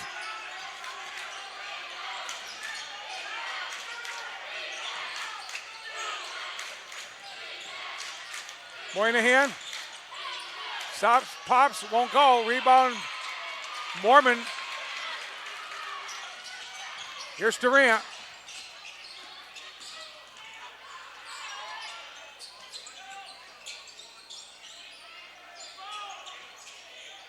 Bond goes up. It won't go. Tip up and in by Mormon. Yeah, Mormon. Well, so far, Tim, he's having that big game that he's you and having John a had big talked game. about. 23-19 Drury, 1:39 left, second quarter.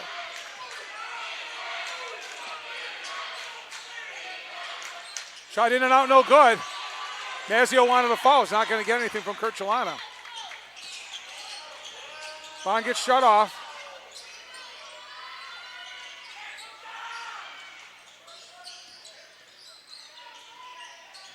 Cross-court pass. Bullet goes up, no good. Mazzio comes away with it, gets it to Moynihan. Here comes Trevor. All the way down the lane. Trey goes up. Oh, he's fouled, though. That's two on Sam. He did pretty much the only thing he could do. He was going to dipsy doodle it in, but he got the whistle. Felt that body contact, let the ball fly. Well, it's a good move. You know, when you're a shooter, you're not getting the roll from outside. It's a smart move by Moynihan. Get to the basket. He and Wicks have hit some. Moynihan has a shot, but they both their two leading scorers have struggled from outside a little bit. Sammy Mormon just picked up his second personal foul.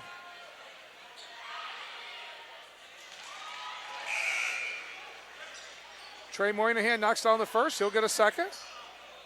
He was 1 for 2 the last time. Peyton back in the game for Matt Whittick.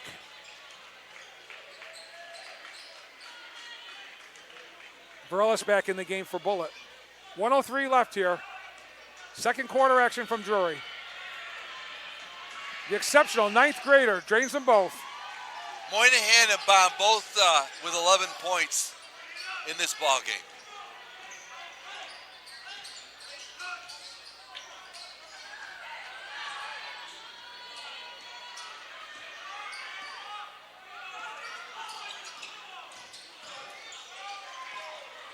Shot is no good. Rebounded by Mormon.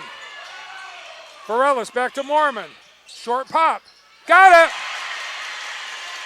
Huge half for Sammy Mormon. 12 points unofficially. 30 seconds left in the quarter. 25-21 Blue Devils.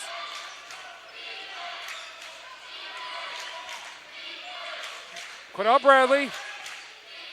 Going to get it to a guard here very shortly. All the way to the hoop. It's up. It's blocked by Mormon. It'll stay with the Hurricanes with 16 seconds left. Boy, he had the red carpet there, fellas. There was nobody in his way except Mormon last minute. And a smart block by Sam to go straight up, especially with those two Smart fouls. move getting Sammy Mormon out with 16 seconds left with 2 personal fouls. Colin Daly will take his place. Lake Massey will put the ball in play.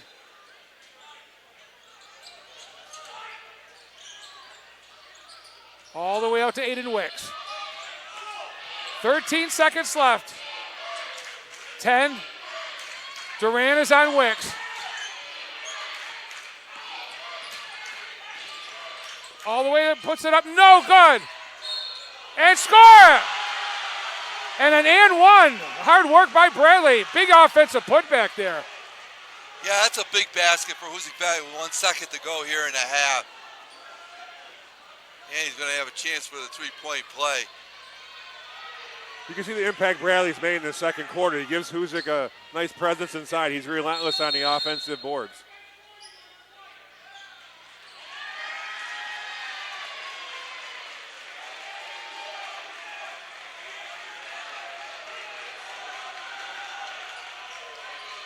So they're giving a warning to the bench here.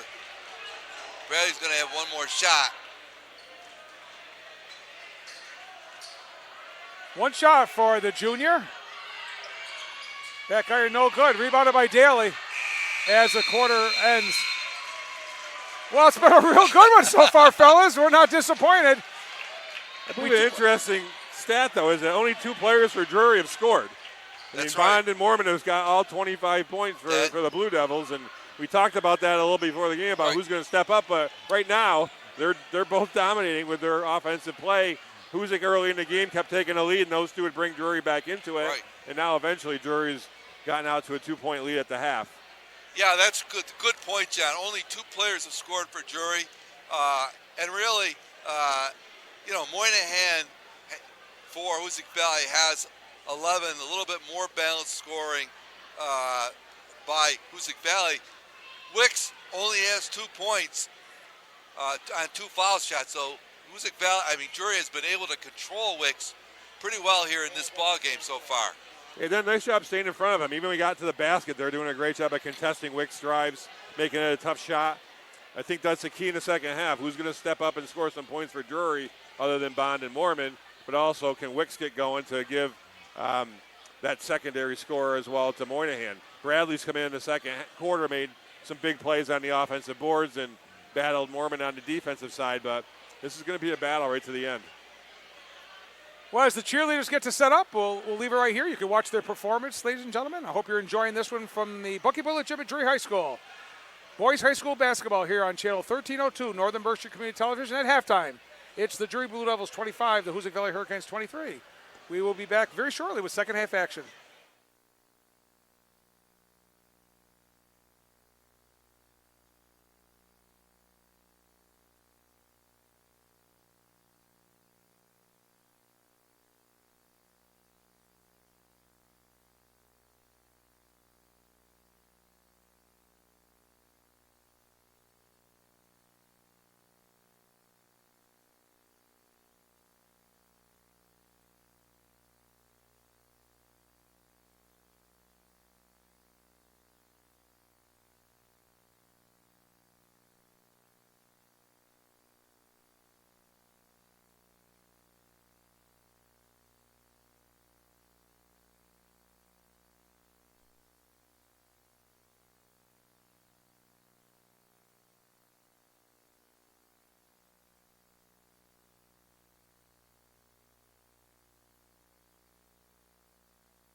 Welcome back, ladies and gentlemen, to the Buckyball Gym at Drury High School for tonight's action between the Hoosac Valley Hurricanes and the Drury Blue Devils. We are at halftime. About another minute or so to go. Still waiting for the Hurricanes to come out of the locker room. It's 25-23 Drury, and we'll run down the scoring for you quickly. For the Hurricanes, 5 different players fit the scoring column, led by Trey Moynihan, who's averaging 20.7 points a game. He's got 11. 4 for Quinnell Bradley, both very late in the quarter. 3 for Matt Whittick and Blake Mazzio on threes. And 2 free throws for Aiden Wicks for their 23. For the Blue Devils, and this is the first stat that both Tim Morey and John Franzoni mentioned at halftime here, is only 2 Drury Blue Devils have scored in the game. Jorge Bond with 11, but Sammy Mormon leading the way with 14. So Mormon is already at his average in one half. And I said to John Franzoni just at halftime here, can they each one of those young men keep it up? Drury has to get some scoring elsewhere. Right. They got to get it from Hinkle. They've got to get it from Bullitt. They got to get it from Varelis. They got to get a bucket from Daly. Somewhere along the line, it's asking an awful lot of those 2 young men. Right, to win this game, you're going to need somebody else to score. You can't have 2 kids scoring. I mean, they're doing a great job of leading the Blue Devils, but somebody else is going to need to step up and help Drury win this basketball game if they're going to come out victorious. And on the other side, with Hoosac, I think it's going to be key for them to get Aiden Wicks going, because he's a great compliment to Moynihan. And for them to win this basketball game, they're going to need more than 2 points from Wicks. Well, here we go. All the starters are out there. It's Hakes, Moynihan, Wicks, Bradley, and Whittick. And it's Hinkle, Bond, Mormon, Varelis, and Bullitt for Drury. And the shot is good by Moynihan. It just comes so natural to him. Yeah, he's very smooth. Shoots the ball well and drives equally as well. Great backdoor play. Beautiful backdoor play. Bond to Bullitt. And that's the first player other than Mormon and Morey Bond to score for Drury.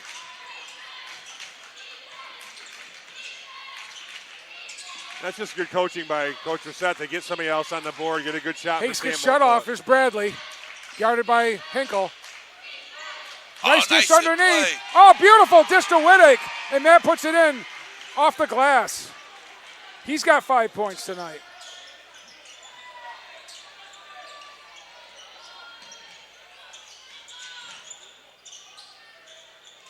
Mormon, a little short. Shot is good. If he can knock those down, he's going to be deadly because he's going to get some offensive rebounds. Yeah, Mormon just playing with a lot of confidence tonight in his offensive game. Drury by a bucket. Mormon's got 16 points here. Lead all scorers.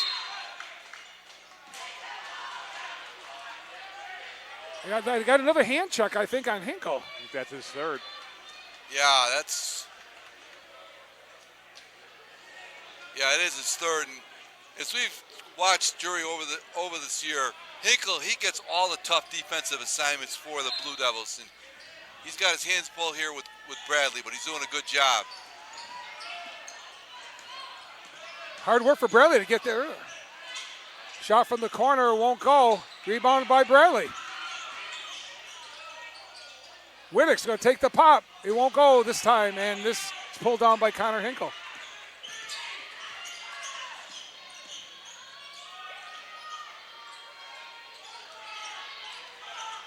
Mormon, turnaround pop. Almost got the roll. But Bradley away comes with it. To Hakes. Whittick gives it up. Bradley's going to take the 3 and trades it. And when he starts knocking those down, Drury's going to have some problems. 30-29 Hurricanes. Steal by Wicks. Stolen back.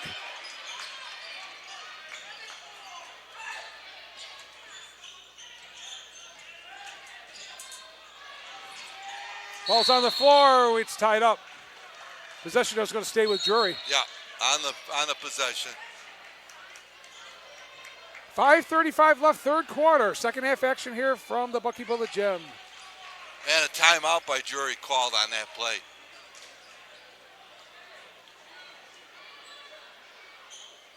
Well, while we have a moment, we want to thank Northern Berkshire Community Television for putting together the broadcast of tonight's high school basketball action here between Drury and Hoosac Valley from the Bucky Bullet Gymnasium here in North Adams. And our producer director here tonight, Mr. Peter Gentile, Ryan Powsey, Matt Tucker, worked yeoman's work here to get this broadcast on. Well, we pulled it off both times for the Hoosac boys and the Hoosac Drury boys, Hoosac Drury girls, when things looked very dim. Yeah, we struggled with a few technical issues, but we got them pretty well, I think, straightened out. So hopefully we're bringing a broadcast to our viewers.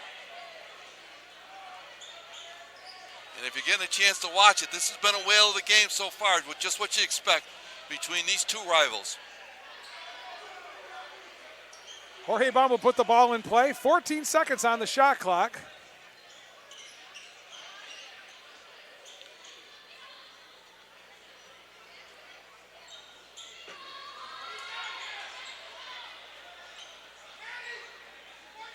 And here we go.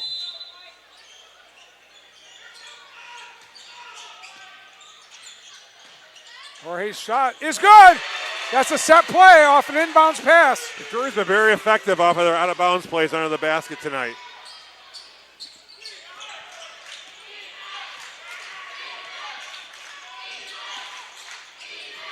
Here's Moynihan driving baseline, shut off by Varelis. Picks it back up again. Stolen away by Mormon. Varelis' shot is blocked. Oh, what an athletic play. Athletic play by Bradley. Wow. Yeah. Blocked the shot and recovered it. He's an incredible athlete. Yeah. He's got some jumping abilities. Oh, my goodness. He's strong, too. Very strong Yeah. inside. James Varelis has given Drury some good defense in this game on Moynihan. He's making him work for his scoring absolutely. opportunities. Working real hard. Will Hakes, little back door there. Almost worked. Aiden Wicks. Down low, shot up, and in and one. It's going to be on Mormon. That's his third. So now you got Mormon and Hinkle with 3 fouls for Drury. Yeah, Coach Rossette's got some decisions to make here. I think he's going to roll the dice here with 4:44 to go in the third quarter and keep them in the ball game as much as possible. He needs them. And it's going to be interesting because as active as Quinnell Bradley's been in this third quarter, both Hinkle and Mormon now are saddled with 3 fouls. So right. Can they stay away from that 4th foul for the rest of this quarter?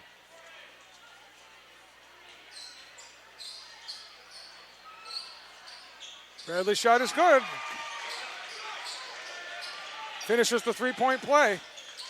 Bradley's got 10 points now.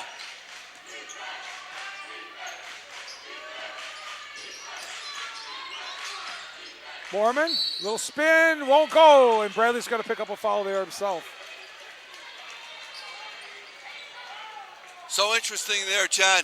Drury went right back at Mormon to go back in low. Had good position on that play. Yeah, it was a good, strong move by Sam to establish position. A little bit of a touch foul, but he made a good, strong move to the basket. Got the roll. And again, I think that's what Drury wants to do. They want to take advantage of Mormon inside. He had a great first half. Gets Bradley's 2nd foul with that move to the basket. Got them both. 2 out of 4 for the line for the night for Mormon. Drury by 1. Drury's got the lead again. Wicks being guarded by Bullet. Moynihan, turnaround shot is up, no good. Rebound by Mormon. Cleans up the glass. We got a foul on Will Hakes. That's a good call out front there. Hakes do a little bit of hand checking there on Jorge Bond. That's going to be his third, and it's the only Hurricane so far with 3 personal fouls. And we talked about Varelis playing Moynihan Will Hakes has also done a great job on Bond, really making him work for his shots as well.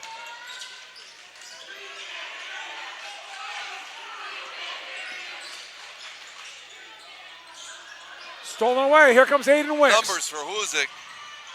Goes up, no good.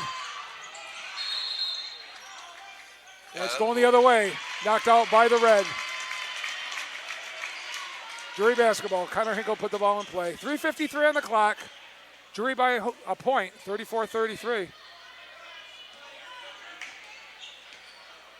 Where the Hurricanes, they can penetrate. They got 3 or 4 players. They use both hands exceptionally well. Yeah, very quick and strong with the ball.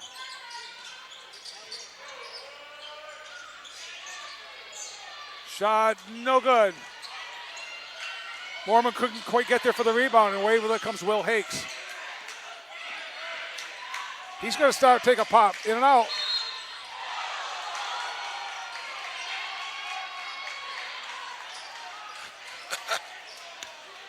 It's going to be on Quinnell Bradley. Yeah. That's his third. A hustle foul. That's his third. Hakes with 3, Bradley with 3, Mormon with 3, Hinkle with 3. Yeah, foul's going to play a role here now. Hamilton and Durant in the game for the Blue Devils here. 3:27 left in the third. Dave Decker in the game for the Hurricanes.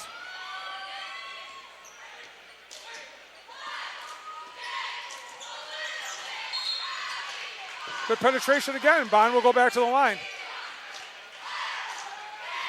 If you look at the box scores of most of the Drury games this year, you'll see he's gone to the line a lot. It's an interesting difference in strategies, too, because that's 4 in Hakes, fellas. And Coach Robinson got Bradley out for a rest, and he got his third. Meanwhile, Mormon and Hinkle have been playing with 3 most of this quarter.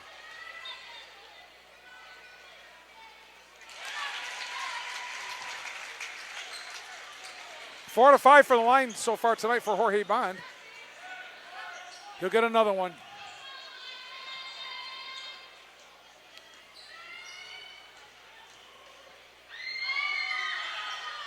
Got it.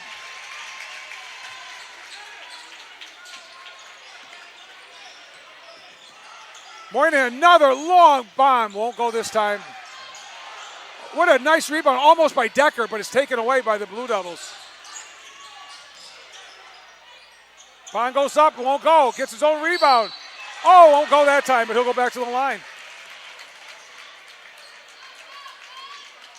Look at David Decker, most likely, I would think, was in that area.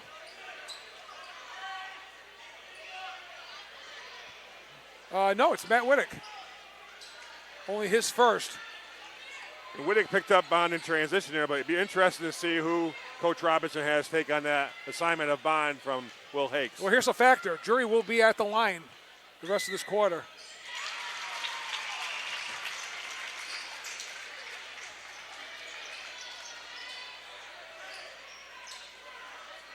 Yeah, it's a question how long Coach Robinson can have Bradley sit on the bench here.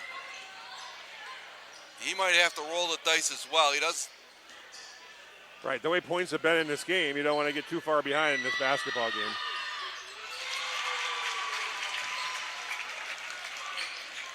Seven out of 8 from the line for the sophomore, Jorge Bond.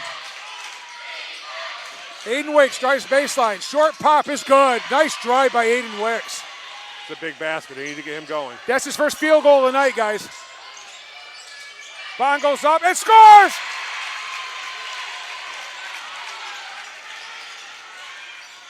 (40-35). Here's Trey Moynihan. Wicks' shot is short. Picked off by Hinkle.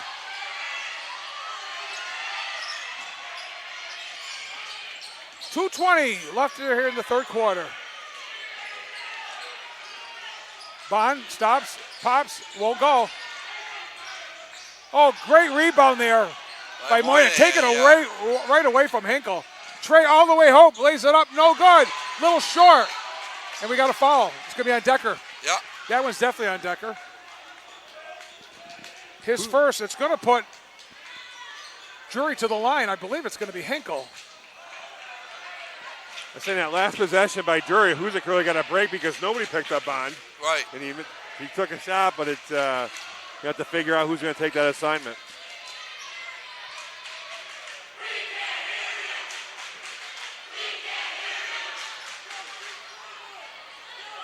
Great to see the student bodies of both schools. Kind of miss that sometimes with some games.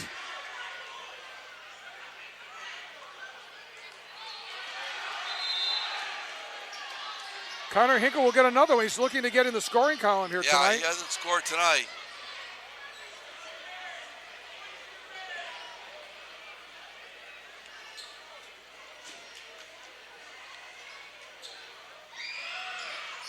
One out of two. And I believe this is the biggest lead of the game for either team, 6 points. 2:04 on the clock. 41-35. Yeah, it's a big 2 minutes. They want to cut into this lead before the end of the quarter. Wicks and Moynihan.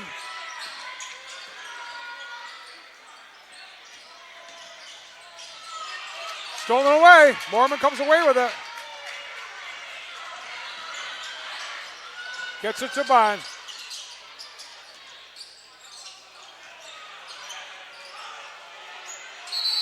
You got a foul. Oh, they're going to call a foul on the floor. That's going to put Drury back on the line again.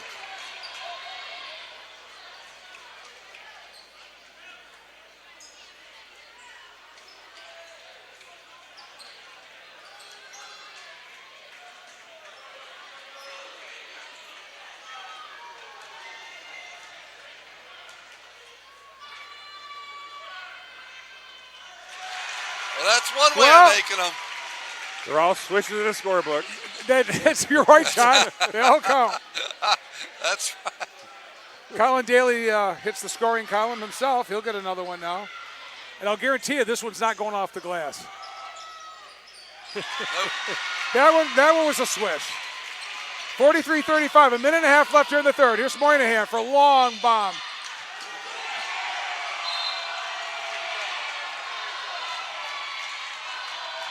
Will Hakes is going to go back in the ball game with 4 personal fouls. Moynihan is going to sit down to get a little breather between the 1:26 here and the little 1 minute break at halftime, as the coaches usually do. Varellis to put the ball in play for the Blue Devils.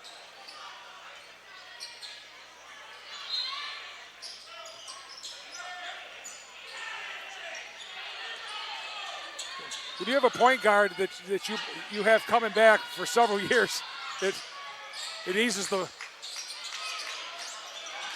coach's worries. There's Varellis, trapped.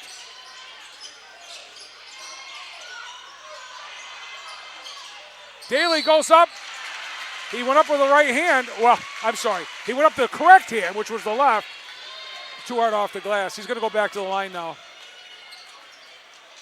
Yeah, good patience there by Varellis on the baseline.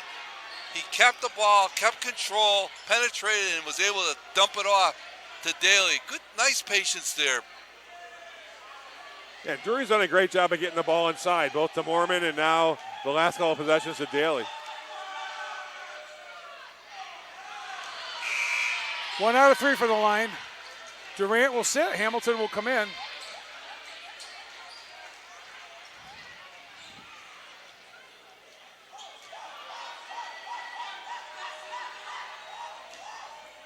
Got to be very careful with Sammy Mormon playing this last 104 with 3 personal fouls also. Yeah.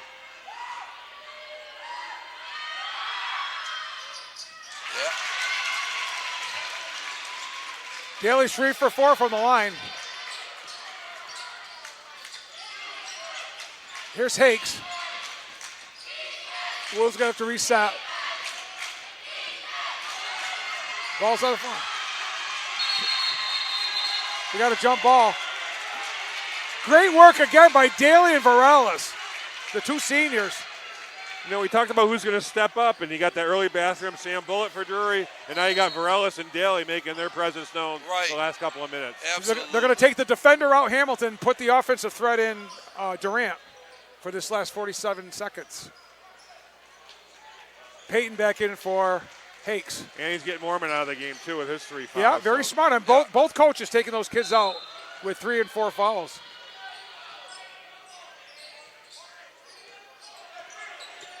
There's about a 10-second differential with a game clock and a shot clock. Bond goes up. He won't get it to go. He wanted that one really bad, but he's going back to the line. I might need a little bit more spacer on my score sheet for free throws for Jorge. Yeah, he's taking the ball aggressively. They're up on him defensively. They want to try to take that outside shot away, and he's taking it to the basket. Yeah, Drury's done a great job this last couple minutes of the third quarter. They've had that penalty situation with the fouls, and they've really attacked the basket to get good looks or get to the free throw line.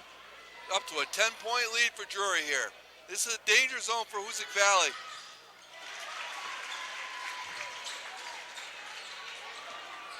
Nine out of 10 for Bond from the free throw line. 30 seconds left.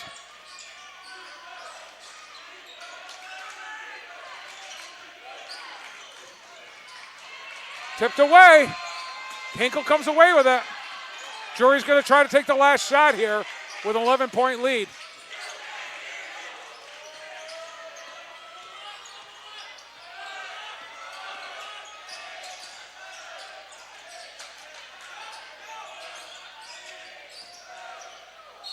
Oh, he's fouled. He's going to get 3 shots, I believe.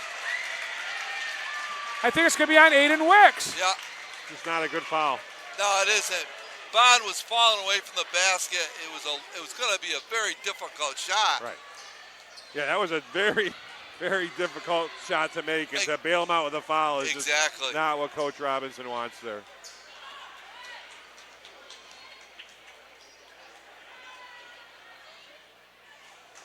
And we talked earlier, even at halftime, about fouls, how they were impacting Drury, but really Hoosac is, in this third quarter, kind of shot themselves in the foot a little bit with these types of fouls.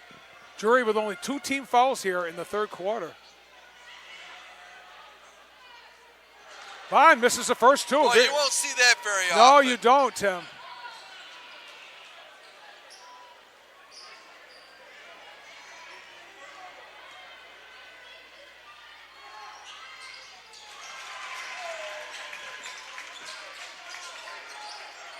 that's going to do it for the third quarter. Big third quarter for the Drury Blue Devils here, as they've got a 12-point lead, and that is huge in a game like this.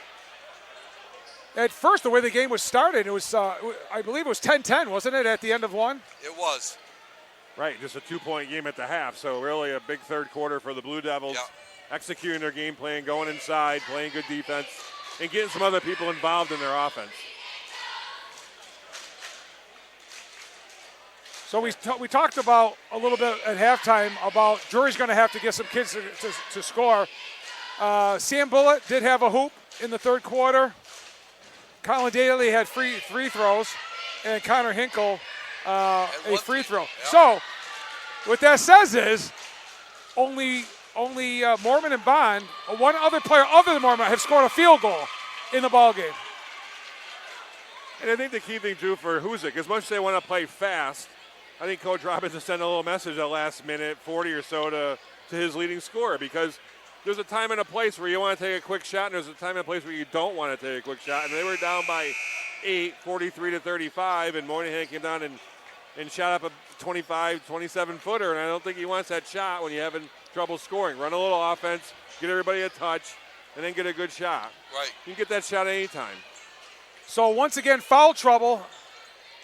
Sam Mormon and Connor Hinkle, both on the floor, both starters, will come into the fourth quarter each with 3 personal fouls, as will Cornell Bradley for the Hurricanes and senior guard Will Hakes. Let's see, he's not currently on the floor, so he's got 4 personal fouls. Coach Robinson has him on the bench.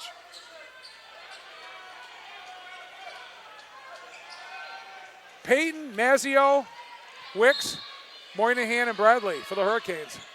Drury with their starters.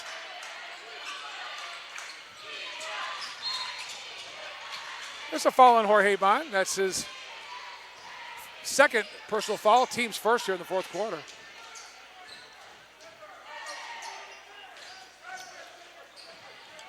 That's what's going to happen when you go for the steal. Sometimes it's going to work, sometimes it's not. And fouls sometimes have a way of evening themselves out. So can Drury stay away from the fouls the rest of this quarter to not let Hoosac get to the line? Got travel by Mazzio. Pretty good defense there. Bullet on Aiden Wicks. Yeah, very good point there, At least controlling him. He's a tough kid to control. Right, Drury's been solid on defense this whole night, doing a really good job making Hoosac earn their points.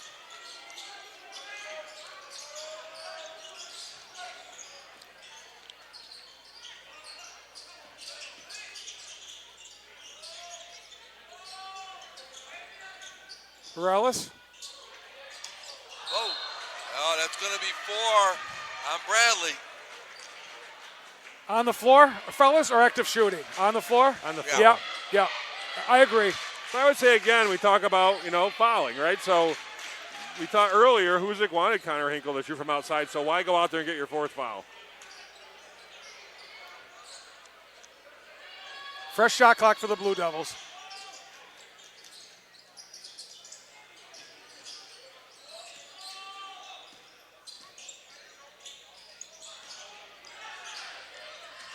Hinkle, up and in, nice feed from Mormon. Yeah, not much Bradley could do there. Hinkle had the position on him. First field goal for Connor Hinkle tonight.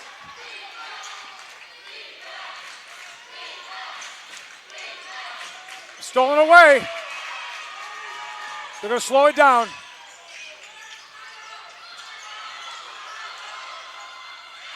Coach wanted a timeout. It's Bradley. Block from behind.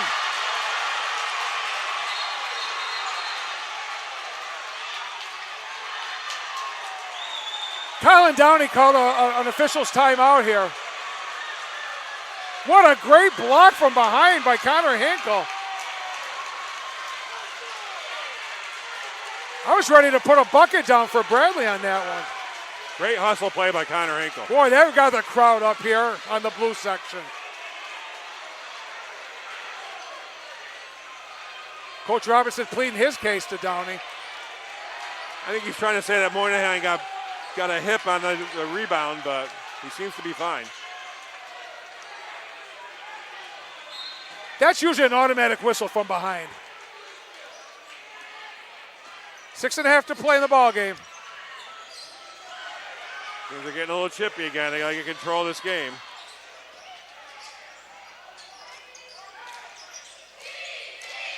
Pass underneath, scoring is Mormon.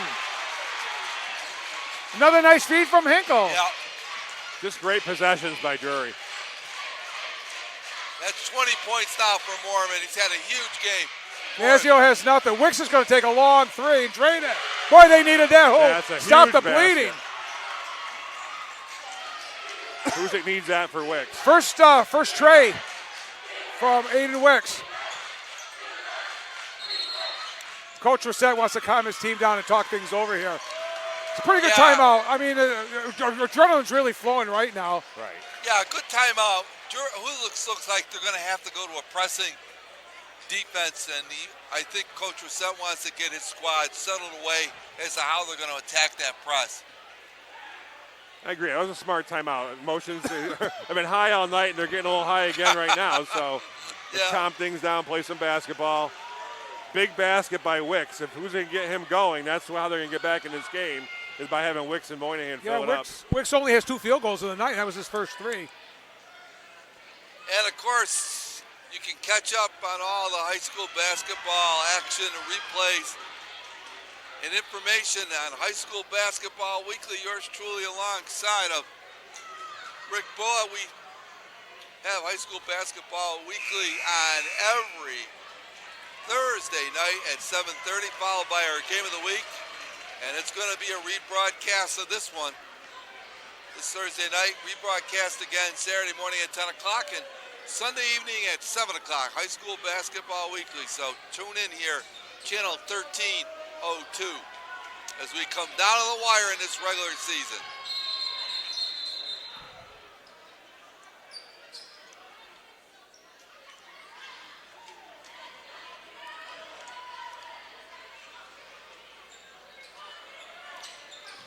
Hinkle put the ball in play for the Blue Devils.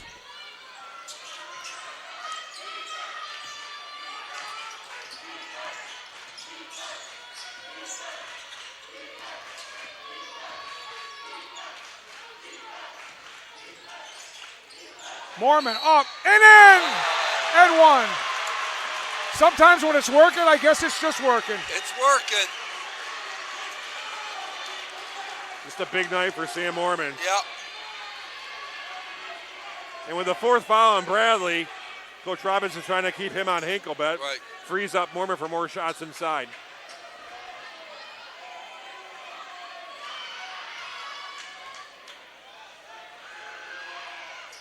He drains it. Well, the senior has really had a great game tonight. Nothing like playing your heart out at home on senior night against your arch rival. Bradley to Moynihan. And we got a foul on Varelis, and he knows it. Things like James Varelis adds so much value, and even if it's not in the scoring column. Just his hustle and the steals tonight. And he's trying to do the very best he can with Trey Moynihan, who's one of the best in Western Mass. Yeah, he's giving Drury some great energy with his effort, his defense tonight. Moynihan stops and pops. Won't go. Rebound by Varelis. Those are tough shots that Drury's making Moynihan take. Bond protects the ball pretty nicely. Mormon goes up, won't go. Almost took it away from Bradley, but Quinnell comes away with it. Taking it coast to coast thus far. Here's Trey Moynihan. He's going to get fouled in the lane by, I believe, Hinkle, which would be his fourth.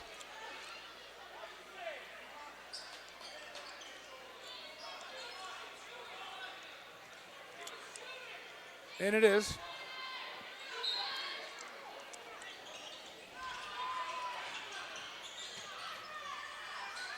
Shot won't go. Rebound. Oh, taken away by Mormon. Took it right out of Mazzio's hands. Wick's doing everything he possibly can to slow down Bond.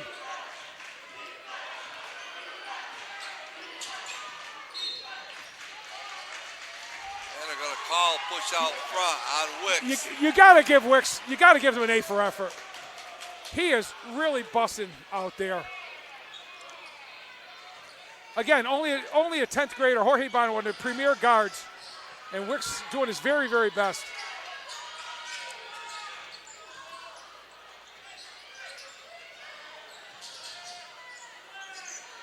Drury using a little bit of clock. Mormon, nice feed, scores! Give the assist to James Varelis.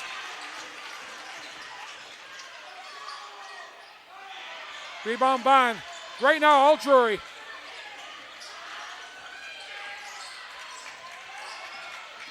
Unofficially, 25. Stolen by Moynihan. And Trey lays it in. That time it worked.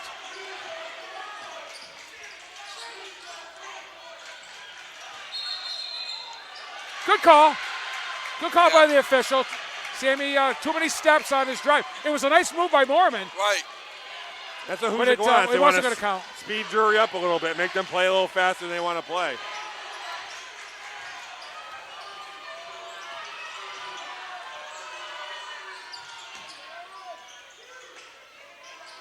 Shot won't go.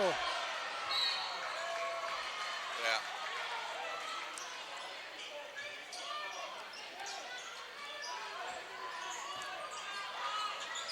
Here's Sam Bullitt to Mormon. A score! What a banner night for the senior. I got him unofficially for 27 points. Foul's going to be on Varelis. And I'm going to say the same thing, guys, about Varelis I did with Wicks.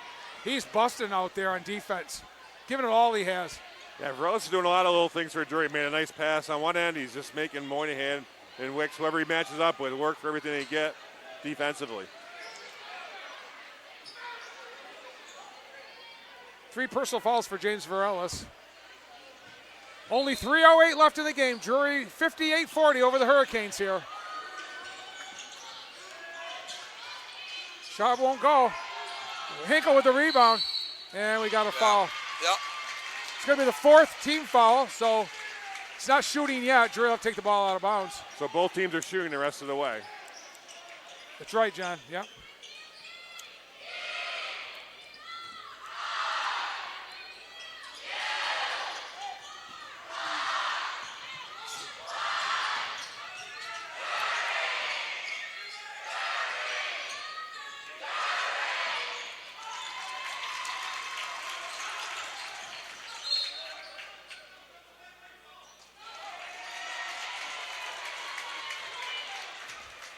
Almost trapped on the end line there.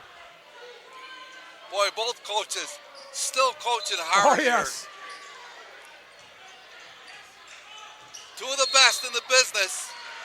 Yeah, that's a call against Bond. To be honest with you, It's happened a few times he's been tonight. doing that all night long. Yeah. He's been doing it all night long. I was wondering when they were going to Coach call Robinson, Coach Robinson probably asked him, when am I going to get that call? And he just did. That's And his you're rep. right, Tim. I've seen it myself.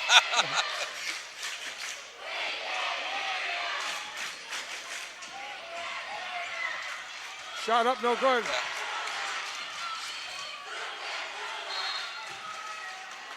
Drury basketball. Love it when those kids are on the floor. Yeah, Love it. going all Drury's way here late in this ball game. 2.5 minutes left.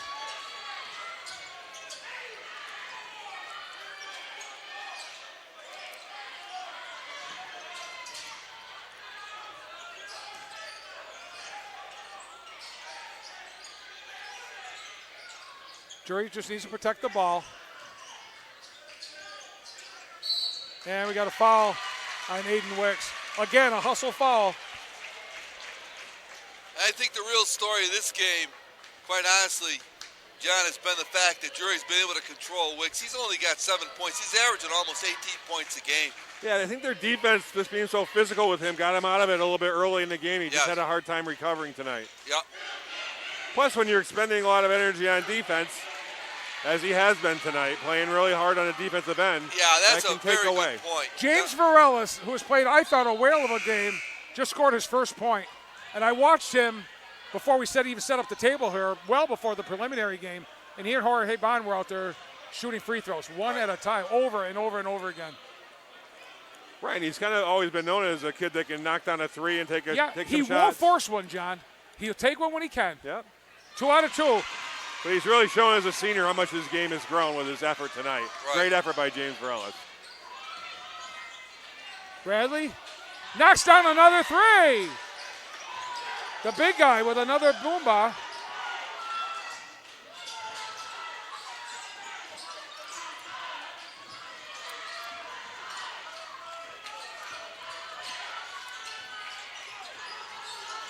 Hoosac not giving up at all, scratching really hard here.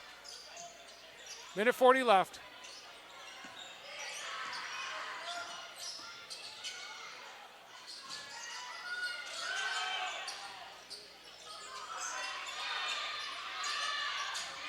Bond. Can't get it to go. He's going to get his own rebound. Goes up. Oh, can't get it to go either. He'll go back to the line. What a whale of a ball game that Jorge Bond and Yep. Sammy Mormon put together tonight.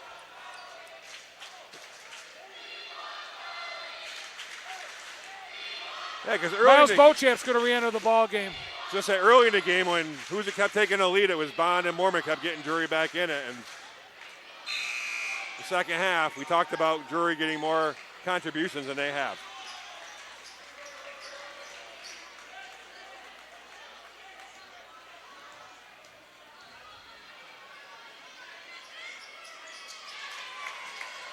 One out of 2 again for Jorge. Bond's made a living at the foul line tonight for the Blue Devils.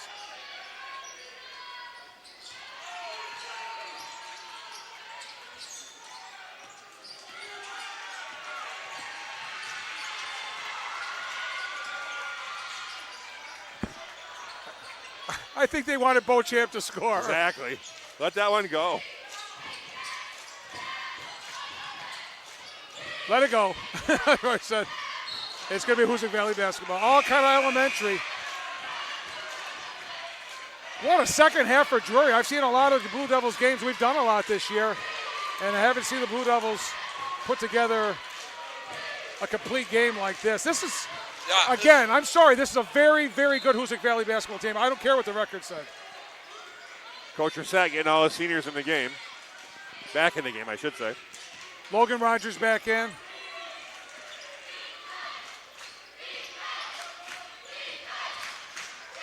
Fadeaway shot won't go. Wicks going to step back and take one and drain it. Aiden Wicks. Second three. Double figures.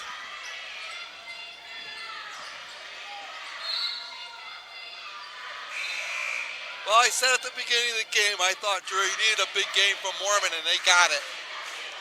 They did, Tim. They did. Right, he was really the difference tonight because Bond played his game like he always does. Right. But Mormon really played above and beyond and had a great game for the Blue Devils. Absolutely. Absolutely. Up in the corner is good by Wicks again. And as you pointed out, John, you know, the third scorer for Hoosac Valley, Aiden Wicks, he was been quiet for most of the game. Got a couple threes here, but this game's decided. And it's going to come to a close here with a couple seconds left. But they controlled him as well tonight. But as you said, he had a lot of work defensively. Right.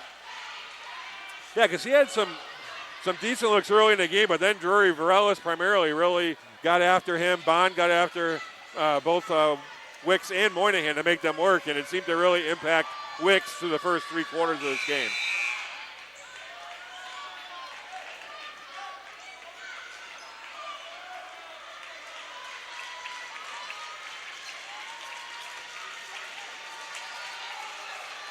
Coach Hoosac clearing off his bench the best he can here.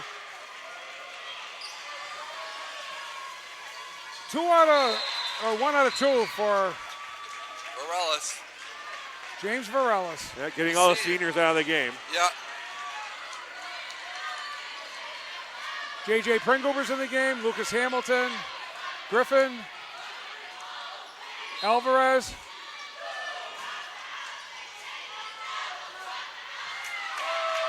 That's Noah Arnold with the interception there as the shot clock goes off. So they all get to play in the game. Well, it was a great first quarter, and it was a great second quarter. It was 25-23 at halftime, and then Drury just had an exceptional second half. They got just enough, I think, support in many, many ways by some of the other players. But I said, you know, can Mormon and Bond continue it? They did, John. Right, and Drury did a great job of going inside to Mormon. They gave him the ball where he could score. Sam did a great job of establishing his inside position. But I thought the other players, you mentioned Varellis on one possession, but they all did. Bullitt did it, Bond did it. They got Sam the ball where he could score, and that was a big difference in this ball game. Just trying to quickly figure out the scoring here. Yeah, I think I had unofficially Mormon. I think he ended up with 27 points. I have him for 27 unofficially. I have Jorge Bond for 24. 3 free throws for James Varellis, a bucket for Sam Bullitt, 3 for Connor Hinkle, and 3 free throws for Colin Daly. Right. You know, you're talking about Mormon averaging 14 points a game, 13 points higher than his average, a lot of rebounds. He was a presence on both sides of the floor. And he just had a big game for Drury, and Hoosac Valley really had no answer for him. You know, Bond, as you said, John, he's going to do his thing. Yeah, Jorge Bond really just, I thought, controlled the game, and he does what he always does, is to be the go-to guy, a go-to player for Drury.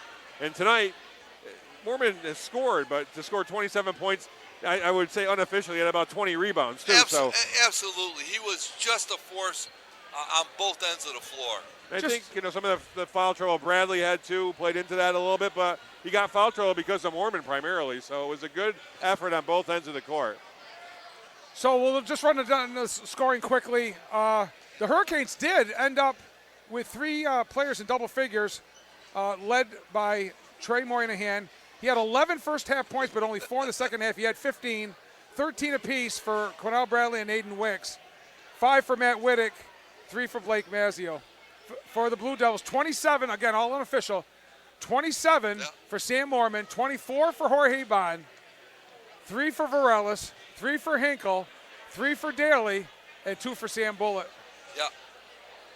Yeah, and hopefully we'll have an opportunity to go down to the floor here and have some interviews with some members of the Blue Devils. If we I get a chance. would say let's try to grab them before they go in, because once they go in, they're not coming back out. I'll move out of your way here, Tim, if you could take that.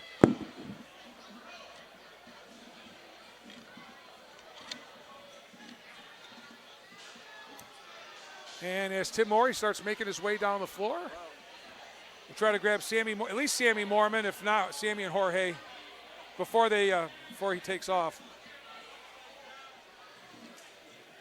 Well, again, ladies and gentlemen, our apologies for the technical difficulties, but again, thank you so much to Peter Gentile, Ryan Pawsey, Joanne Hurlbut, and especially the Executive Director at Northern Berkshire Community Television, Matt Tucker, for taking care of that difficulty. And we're down on the floor with Tim Morey and Sam Mormon.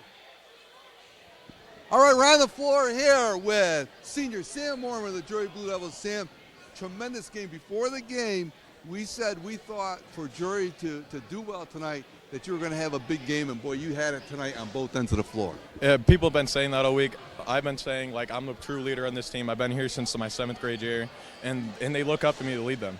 Well, you certainly provided some leadership tonight. You were out on the floor. Tough assignment.